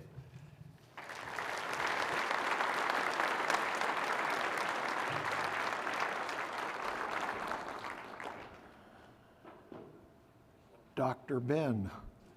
That sounds so good, doesn't it? Dr. Ben. Well, Dr. Teniente Matos, thank you so much for coming out here, and such a great honor to put towards Ben. Thank you so much. All right, this seems kind of a different scale, but I want everybody that rode a motorcycle here today, stand up. Oh, there they are.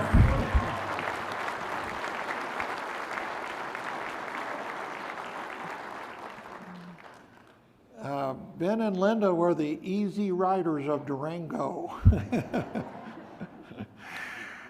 It was amazing. I was talking to Ben and Linda one day, and they were talking about motorcycles, and they said, well, we don't really ride anymore. And I said, gee, let's do a display of you, Linda and Ben, in our museum at the railroad. 2 hours later, a guy drives in with a Harley Davidson. This is Linda. She wants to put this in the museum. So, what was really fun, there was still a change of clothes in the saddlebag. Mike Lovato, great friend of Ben's and co-founder of the original bike rally here in Ignacio. And he's here to give a few words about his whole experience with Ben Nighthorse Campbell.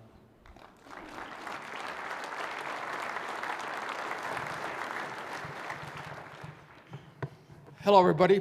And first, I want to thank Linda, Shannon, and Colin for allowing me to be here, to be honored to say a few words about my friend and fellow. You know, they said he had an affinity for people that came from the other side of the tracks. And the outlaw, well, here we are. So kudos to all the bikers that are here, the fellow bikers here, because one of the proudest things Ben ever had was the fact that all the things he wore, being a biker was one of the things that made him happiest and stuff like that. So I thank all the bikers that are here and the support they've had.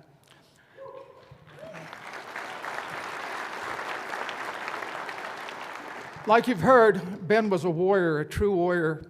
But as you've heard, the weapons he took into battle were not arrows, bows, and spears.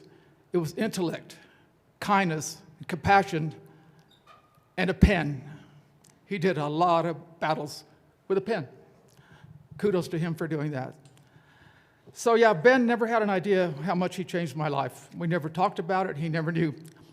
I worked for a major company here, and as you can imagine, when the upper echelons of the company I worked for found out that they had a field representative that hung out with a U.S. senator.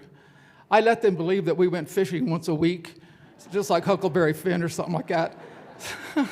So because of that, the company asked me to do a lot of stuff that say, hey, we need somebody in Denver, we need somebody in Washington, D.C., we need somebody in Canada, we need somebody in Chicago, we need somebody that represents an oil company that's pretty conservative, but Ben and I both had ponytails all the way down to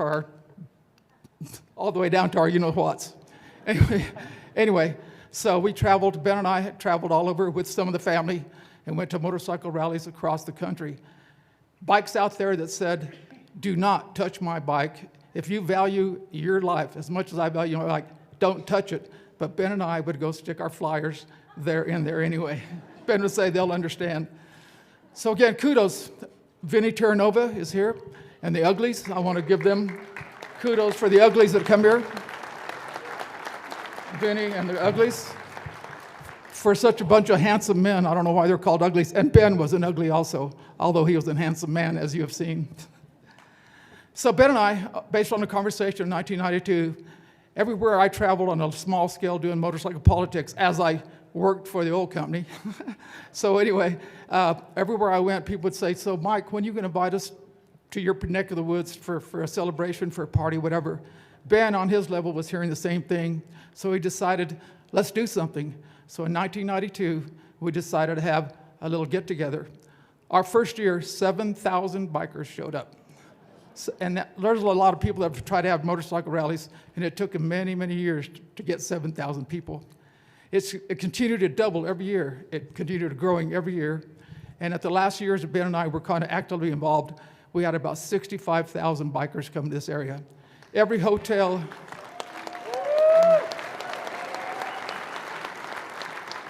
the money that was brought into this area, incredible. Everywhere I went, they would tell me, man, I'll tell you what, we can't even keep up with the business we're having to do because of you guys.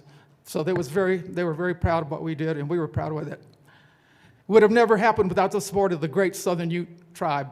It happened here in Ignacio, so the ground zero, the epicenter of that motorcycle rally and what it has done to the community happened right here in Ignacio, Colorado, with the support of the great Southern Ute Nation. I'll always be thankful to that.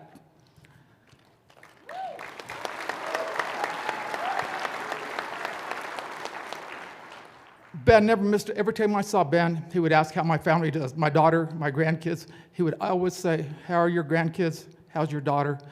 Never did forget that, so I really appreciate that. So anyways, in starting the rally, we traveled all over. I have a really nice story.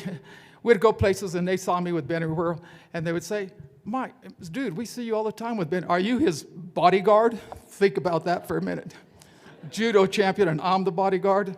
Quite the contrary. Also, we had done a ride one time to Nevada. We had gotten there, beat up, long hair, dusty from the road. We got into a buffet line. We hadn't eaten all day, so we get in line. Just so happened they were having a bridge tournament. So as we're waiting in the buffet line, there was probably 6 or 7 women in front of us, and we're there. And they say, you know, we didn't know there's a motorcycle thing going here. And we go, yeah. And they said, we've talked to them. They're polite. They're really nice guys. They have real jobs. They really do have insurance. We're going, yeah. They come from all walks of life. They have good jobs. They would have to be able to pay for those beautiful machines. We're going, yes, yes, and yes. They asked Ben, so what do you do for a living? He said, well, if I told you, you wouldn't believe me. I said, of course we would. Why wouldn't you? He goes, I'm a United States Senator. In unison, the lady said, we don't believe you. So anyway, the rally continues to this day. Thanks. We did it for a while. It was great. Been through some ups and downs, but thanks to people like Johnny Valdez and Wendy Valdez and Shannon Brown, it continues to grow. I thank them. To this day, Chip Lyle, Trevor Bird, Harley Davidson, and the businessman that is Chip Lyle, they continue to pull this rally out of the ashes like a Pegasus. It comes out of the fire. It continues this day. Every Labor Day weekend, we're here. Please keep coming if you've already been here. If you've never been here, it's something to see. So the bikers here are a community of our own, and they do a lot of good stuff. Some of the most polite, giving, caring. You have a cause for the children, for the poor, for the downtrodden. I guarantee you the first people to step up that line are bikers, straight up. And I'm proud to be one of them. So he never lost touch with that side of the track that I come from, as well as the biker community, and Ben was always that. One of the things he told me that gave him, of all the things he did, he told me one of the things that bring him the most satisfaction was the motorcycle rally right here in Ignacio, Colorado. Hopefully, with the help of the Southern Utes and all of you, someday we'll see that rally be back here. The epicenter.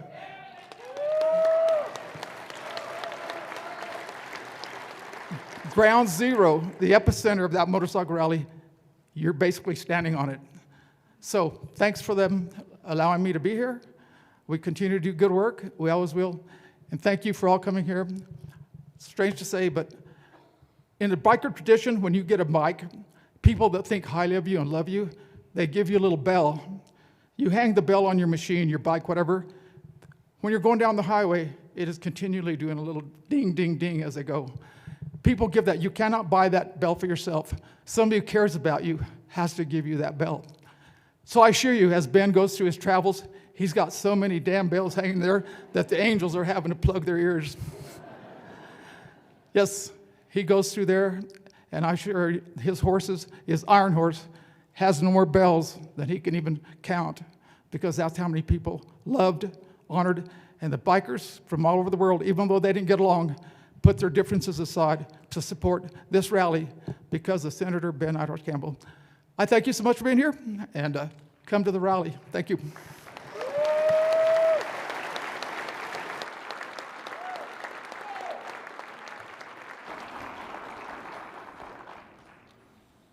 I need him in marketing. He does a good job.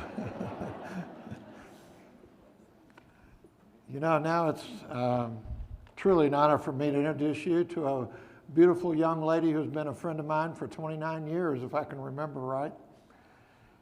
She founded and operates 4 galleries, Sorrel Sky Galleries, Durango, Santa Fe, New York, the Hamptons, and who knows, she's even looking at Miami, Florida. She also is president of Nighthorse Jewelry, and she is the steward of the legacy of Ben Nighthorse Campbell. I'm so proud to present, you know who, Shannon Campbell.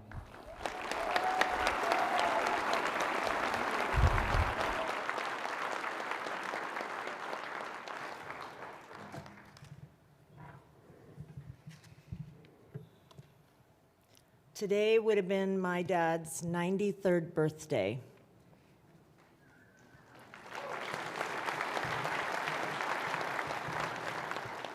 Every year I'd call my dad on his birthday. He'd say the same thing. Oh yeah, somebody said it was my birthday. So today we all remember for him. When I was 18 years old, my dad took me to Montana for my name-giving ceremony. It was just me and Dad on that trip. Austin Two Moons, chief of the Northern Cheyenne and keeper of this tribe's sacred bundle, gave me the name Sweet Medicine Woman. Sweet Medicine gave the Cheyenne their laws, their ceremonies, and their identity as a people, and proved that one person willing to make the journey can change everything. My father lived that truth every single day. We are here today to celebrate his extraordinary life. Those of you who knew him already know this to be true, that a great warrior has left this world. The last months with my dad, as he prepared to go, were some of the most precious of my life. Nothing was left unsaid. On his final day, Eddie Box sang songs of the Southern Utes, ancient songs that have carried Native people between worlds for generations. In his vision, Eddie saw my father, his war bonnet and buckskins on, riding his horse into the other world. Moments later, as we held him, my dad took his last breath, passed peacefully, surrounded by the songs of his people and the love of his family. He rode into the other world the way he lived, on horseback. My dad loved horses. He raised a stallion named Sailor's Knight, a triple AQHA Supreme Champion quarter horse. Only 52 horses in all of AQHA history have ever earned that title. When we moved from California to Colorado in the late 70s, Sailor came with us, along with 12 champion mares. My son, Sailor, is named after that tremendous stallion. We also had an Appaloosa stallion named Shamrock, who was unpredictable and wild. When he reacted to the mares, Dad's answer was not force. It was patience, repetition, and a gentle touch. He would turn him in circles over and over past the mares and then carry on calmly until eventually Shamrock learned to see a mare and he'd just start twirling all on his own. I was little, sometimes riding with my dad, hands tucked in the coat pockets of his jacket, my face against his back. When that horse would start to spin, my dad would just say, "Hang on, sis," and we would just twirl. My dad was calm, so I was calm. Horses are extraordinarily sensitive creatures. They feel everything you feel before you're feeling it. Dad understood that. The most powerful thing you can do with a living creature, horse or human, is to earn its trust and then not betray it. He approached both the same way, patience over force, the same way he approached Judo. He didn't fight what he could redirect. My dad grew up in real darkness, the orphanage, constant hunger, abandonment, troubles with the law. He reached the pinnacle of the Olympic competitions, and not once did either of his parents ever see him compete. Can you even imagine that? What drove him was not ambition or accolades. He didn't need the world to tell him he succeeded. What drove him was something more fundamental, a fierce, self-generating energy, a need to keep moving away from what had hurt him and towards something better. Once he found a path, he did not deviate from it. Not for comfort, not for convenience, not for anyone. My father was hard on himself. He was an overachiever. When he looked back on his life, even in his final years, he believed he could have done more. Sometimes he had a terrible temper, and he wasn't always present or great to our family.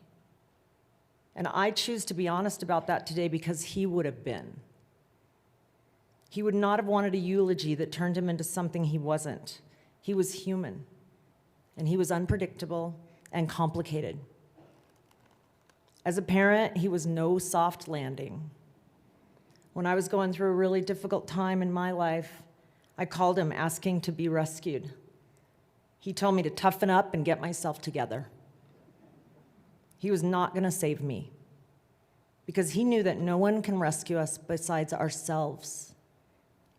When I was about 15, I wanted to work at Toweton Gallery, and he called Jackson Clark, and then he told me, "I got you the interview, the rest is up to you." That was his version of love. He was toughest on us when we were at our lowest because he knew that lack of confidence and self-belief led nowhere good. Everything I've built flows from what he taught me. We went to Santa Fe Indian Market every year since I was little. He showed me the world of art and business, that heritage is not nostalgia but responsibility, and that you honor your ancestors by fighting for your future. When I was 11, I told him I wanted to manage an art gallery. He wholeheartedly supported me. He told me that I could own an art gallery. He softened as he got older, thank God. God. And I'm grateful that I had those later years with him. What I choose to remember is the best of him.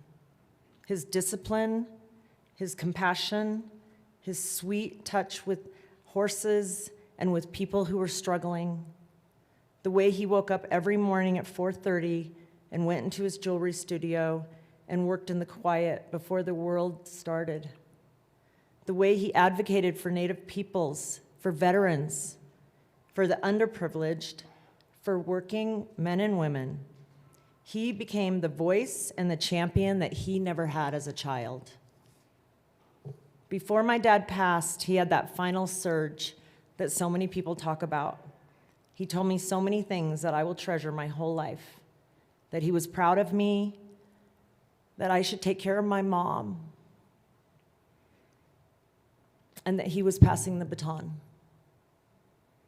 Tearfully, he told me that the greatest father he ever came to know was my mom's dad, my grandfather Chester. I looked at him and I said, "You're the greatest father I know." His final resting place is on our ranch, in the place where we buried our horses, a place he went to find peace when the world was too loud. It's the right place for him. It's where his horses are, and where his land is, and where his family is. My dad used to always say to me, "Be strong." I am, Dad. I learned that from you.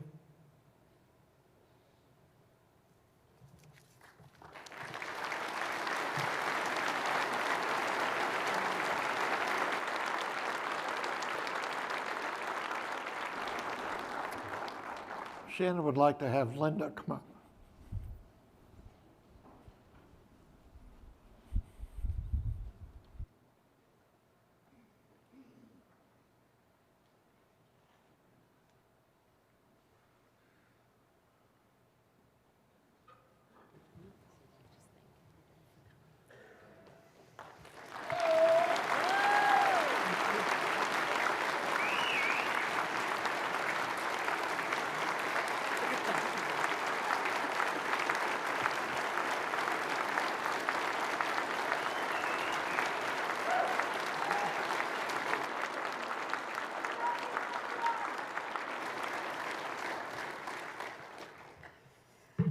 Well, I didn't know I was supposed to do this. I would like to thank all of you so much for making the effort and to come here and to make this so special for our family. I want to thank the Southern Youths for everything that they've done. They have been unbelievable to make this all come to light. So, we're going to get back to that in a second. Okay. I guess Al says what we do next, but I was going to tell you. Thank you so much again for everything. Ben would have loved this birthday party. It was the biggest birthday party he's ever had since I've known him. And he's smiling down on us. I know he is. And he's in a better place. I miss him terribly, but I know he's where he should be right now. And I want to tell my son, Colin, to come up with us real fast.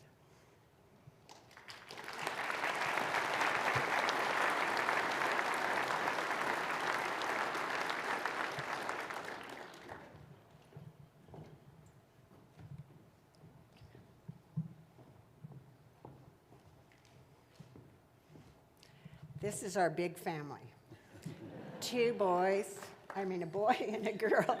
Our boy has 2 daughters, and our daughter has 2 sons, so the Campbell name doesn't go on.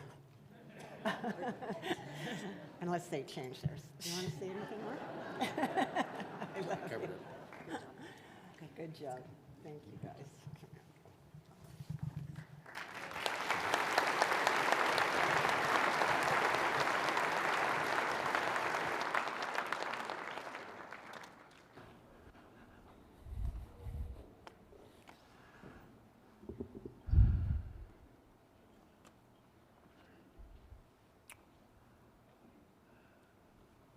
the sacred spirit of tribal America is in dance.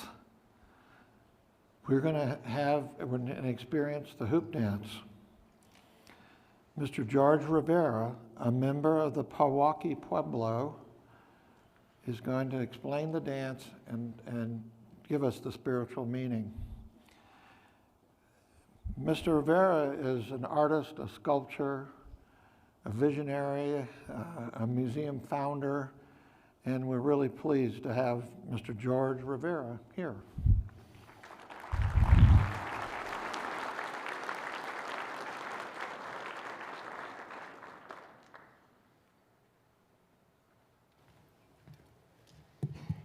Umbiagindi. Thank you all for being here today and having us here today. It's an honor. Thank you to the Campbell family for inviting me. I knew Senator Campbell from the halls of Congress. I met him when I was a young lieutenant governor back in the 1990s, and we were having issues with the state and the gaming.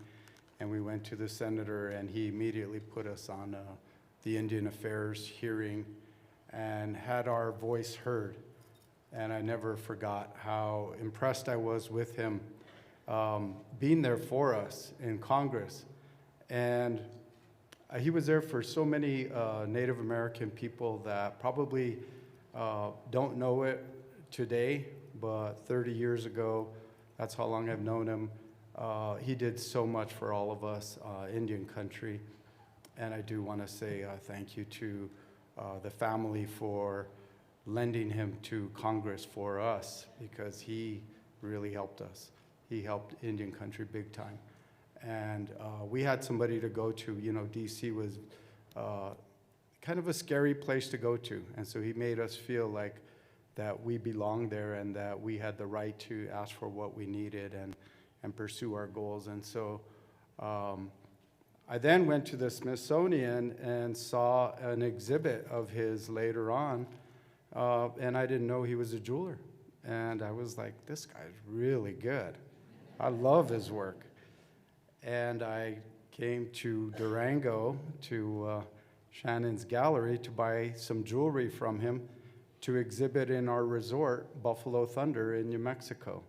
So our collection was, I put a lot of collections together for my tribe, but this was the first big one with over 300 pieces within 1 year, and his was the first jewelry to become part of the exhibit in the hallways at Buffalo Thunder. So I just thought he was an amazing person and very down to earth. And when he and Linda came to my studio to help me with the anatomy of the first horse I ever made, I had to check with some real horse people, and that's what I mentioned to him. I think I'm doing it right. Can I get some advice here? And yeah, I really appreciate the friendship. And also at India Market in Santa Fe, he's one of the legends there that really helped push India Market to what it is today. Now it always has been the largest Native American art show in the country. Senator Campbell was a big part of being there and inspiring the next generation. I think I'm the next generation, I'm not sure, but I'm inspired for sure. And one of the other things that I do now, I was a tribal leader for 22 years, did the museum, the gaming, the resort stuff, and all the whole time my focus came from being an artist. And today we have for you our hoop dancers, the Lightning Boy hoop dancers. My wife Felicia and I run the organization. It's a nonprofit to teach Native Americans hoop dance. We have 3 from the Pueblo of Pewaukee today that are dancing, and it's been going for 11 years now in honor of my son. And the young students that we had then are now the teachers. And those of you that know me and talk to me, I see a few friends here. Oh yeah, I keep bragging that we have world champions, and they just kind of giggle. And I said, I'm not kidding. We got the world champions. So we got our world champion three-time world champion with us. Another world champion is now the second in the teen division, and also my daughter. So let's introduce Josiah Enriquez.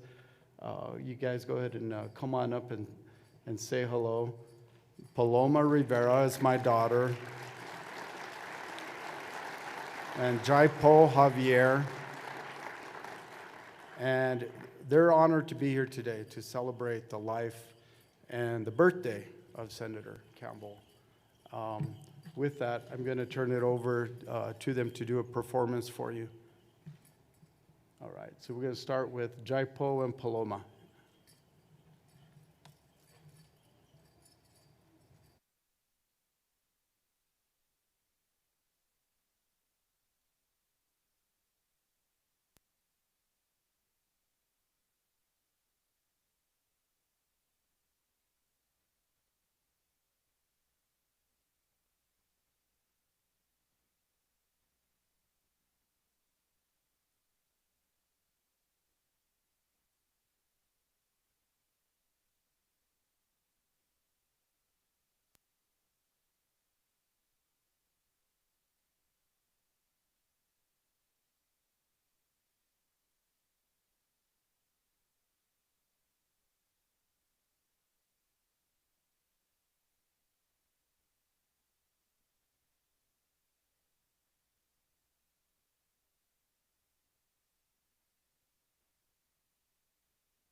short.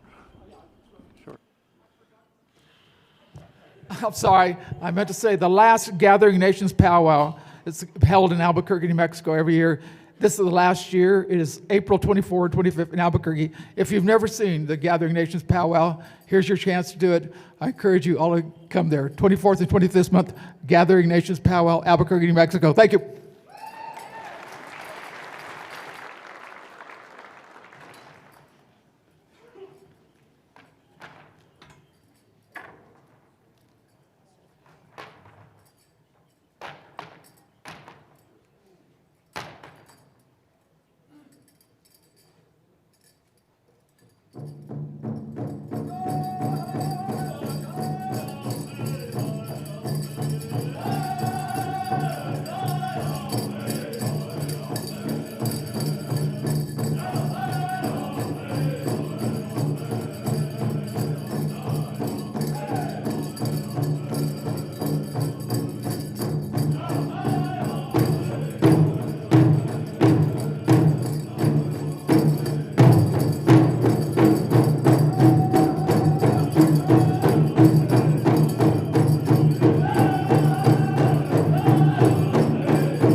That was truly amazing. I've never seen anything like that. Such skill, such energy, and athleticism. Amazing.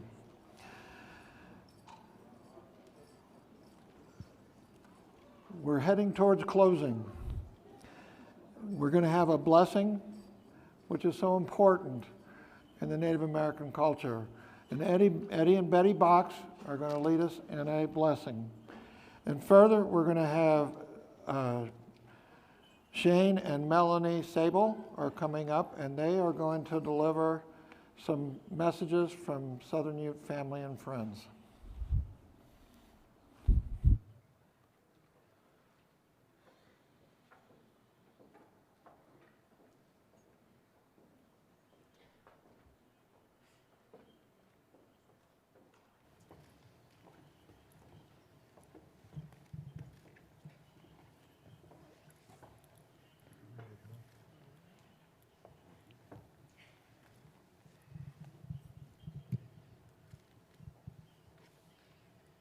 First, I'd like to say it's a great honor to be here with my family, to honor someone so special that was a warrior that led us all with his ideas, his strength. And we're here today to honor him. I'm going to say a prayer. And then I'm going to go and I'm going to bless. And I'm going to sing a song.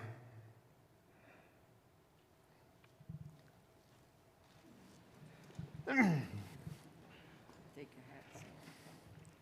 The gentlemen can remove your hats. The ladies can keep your hats on. Grandfather, we are gathered this afternoon to honor a warrior.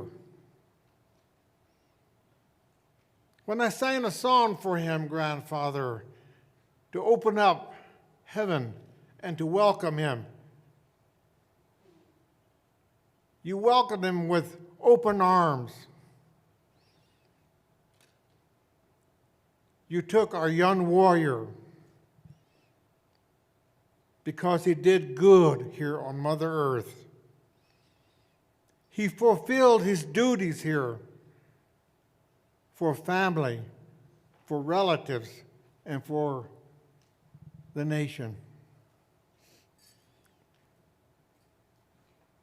Grandfather, he was a family man. He had good principles in life.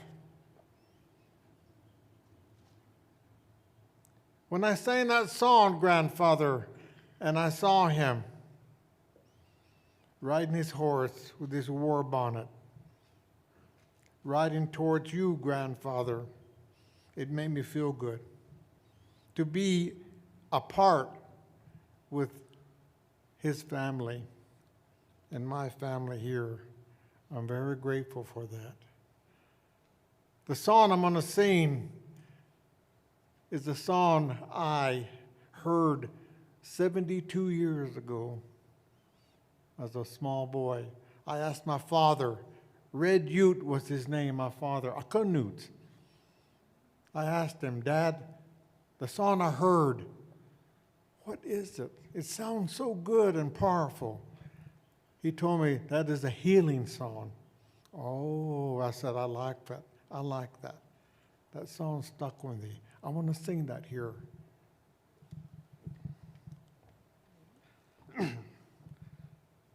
Nay, ya, ya, ya. Hey, hey, hey, hey, ya, ya, ya, Yahweh, ya, ya, ya, Yahweh, ya, ya, ya, Yahweh, ya, Yahweh, ya, ya, Yahweh, ya, ya, ya, Yahweh, ya, ya, ya.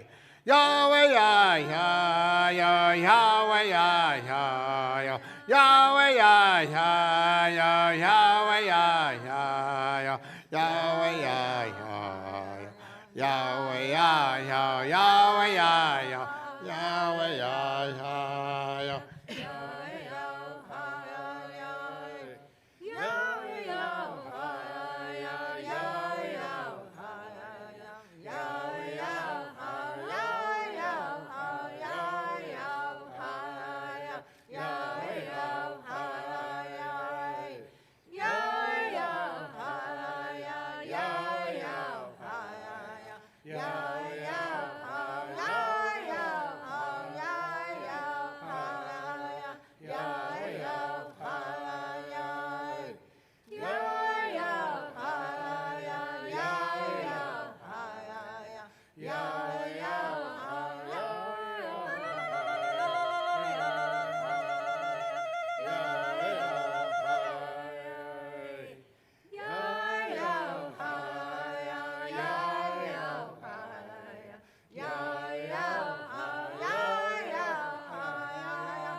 At this time, you can sit down. At this time, I'd like to introduce to you my son-in-law and my daughter, Melanie and Shane. He's also the director of the Growth Fund here for the Southern Ute Indian Tribe. Let's welcome Shane Seibel and Melanie. And my son also, Edward III.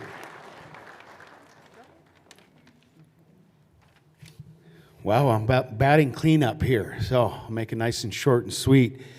Beautiful day to be alive.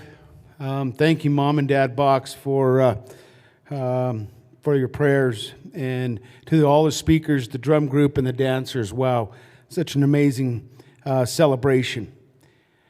Melanie, my best friend, beautiful wife, and I are honored to stand with you today, really to celebrate the life of Mr. Ben Nighthorse Campbell, Senator, and also wishing him a happy birthday in the next world. Ben lived a life guided by the Creator and anchored in humility, purpose, and service. He carried his faith quietly but powerfully, and it gave him balance, clarity, and strength through every challenge he faced. Ben understood that leadership was not about ego, but about responsibility to the Creator, to the people, and to future generations.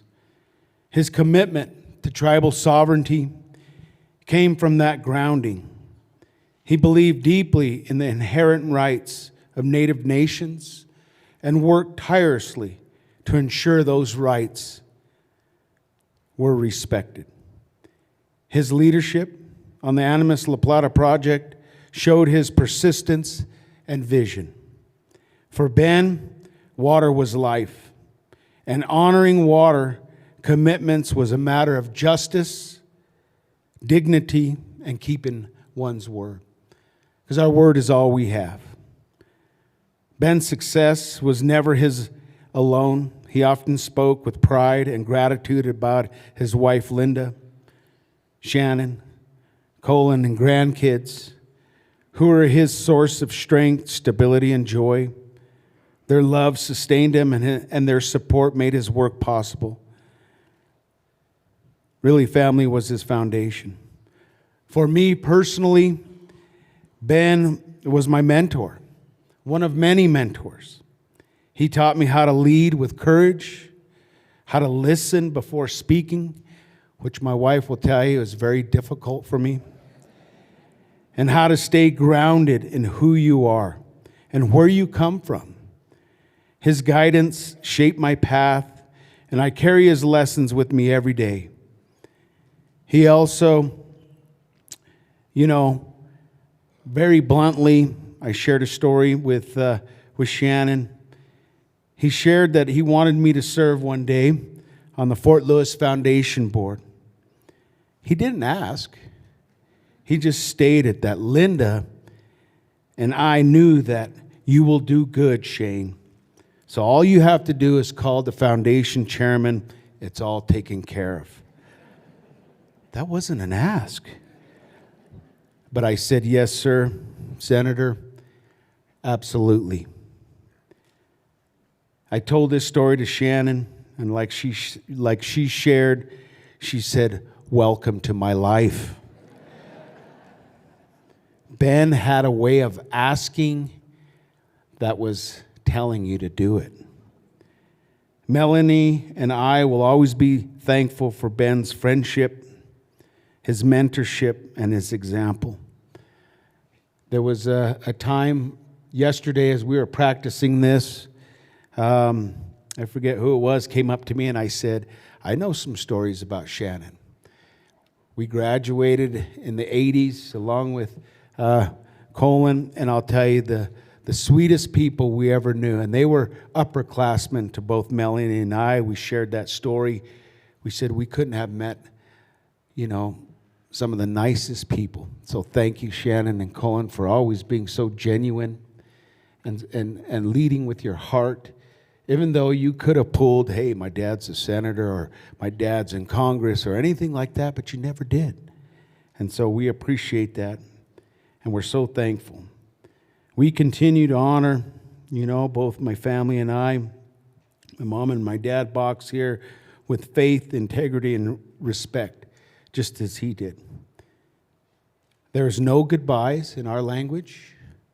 There's only until we meet again, and that's Panikiavat. So I wish you all a beautiful day. Blessings to each and every one of you as we can celebrate. It's such a beautiful day to be alive. Kiss your family, even your brothers, even your sisters, your moms and your dads, because life's tough. Life is tough, but it's also so beautiful. So thank you once again. Have a beautiful day. Tuachtoyak.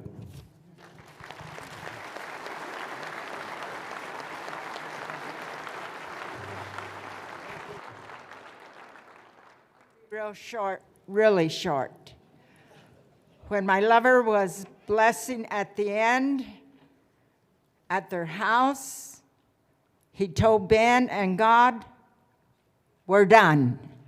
You're gone and you're in a good place." That eagle showed up and blessed the family and blessed Ben and his horse. This is really short.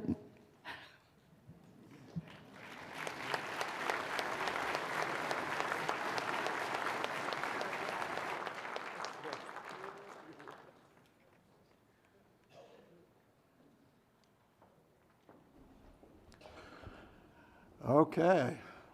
You know, now's the dangerous part because I get the last word. As I've told you in the beginning, there will be a reception, and they are ready for you to have a nice reception here in this room.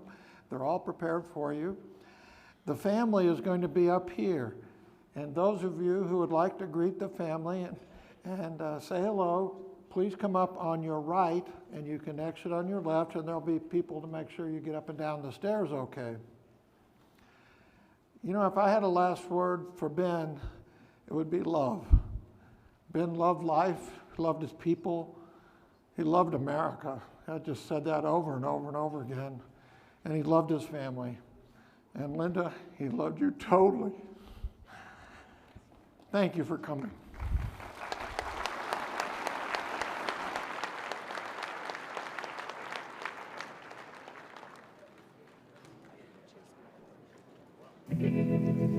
Dream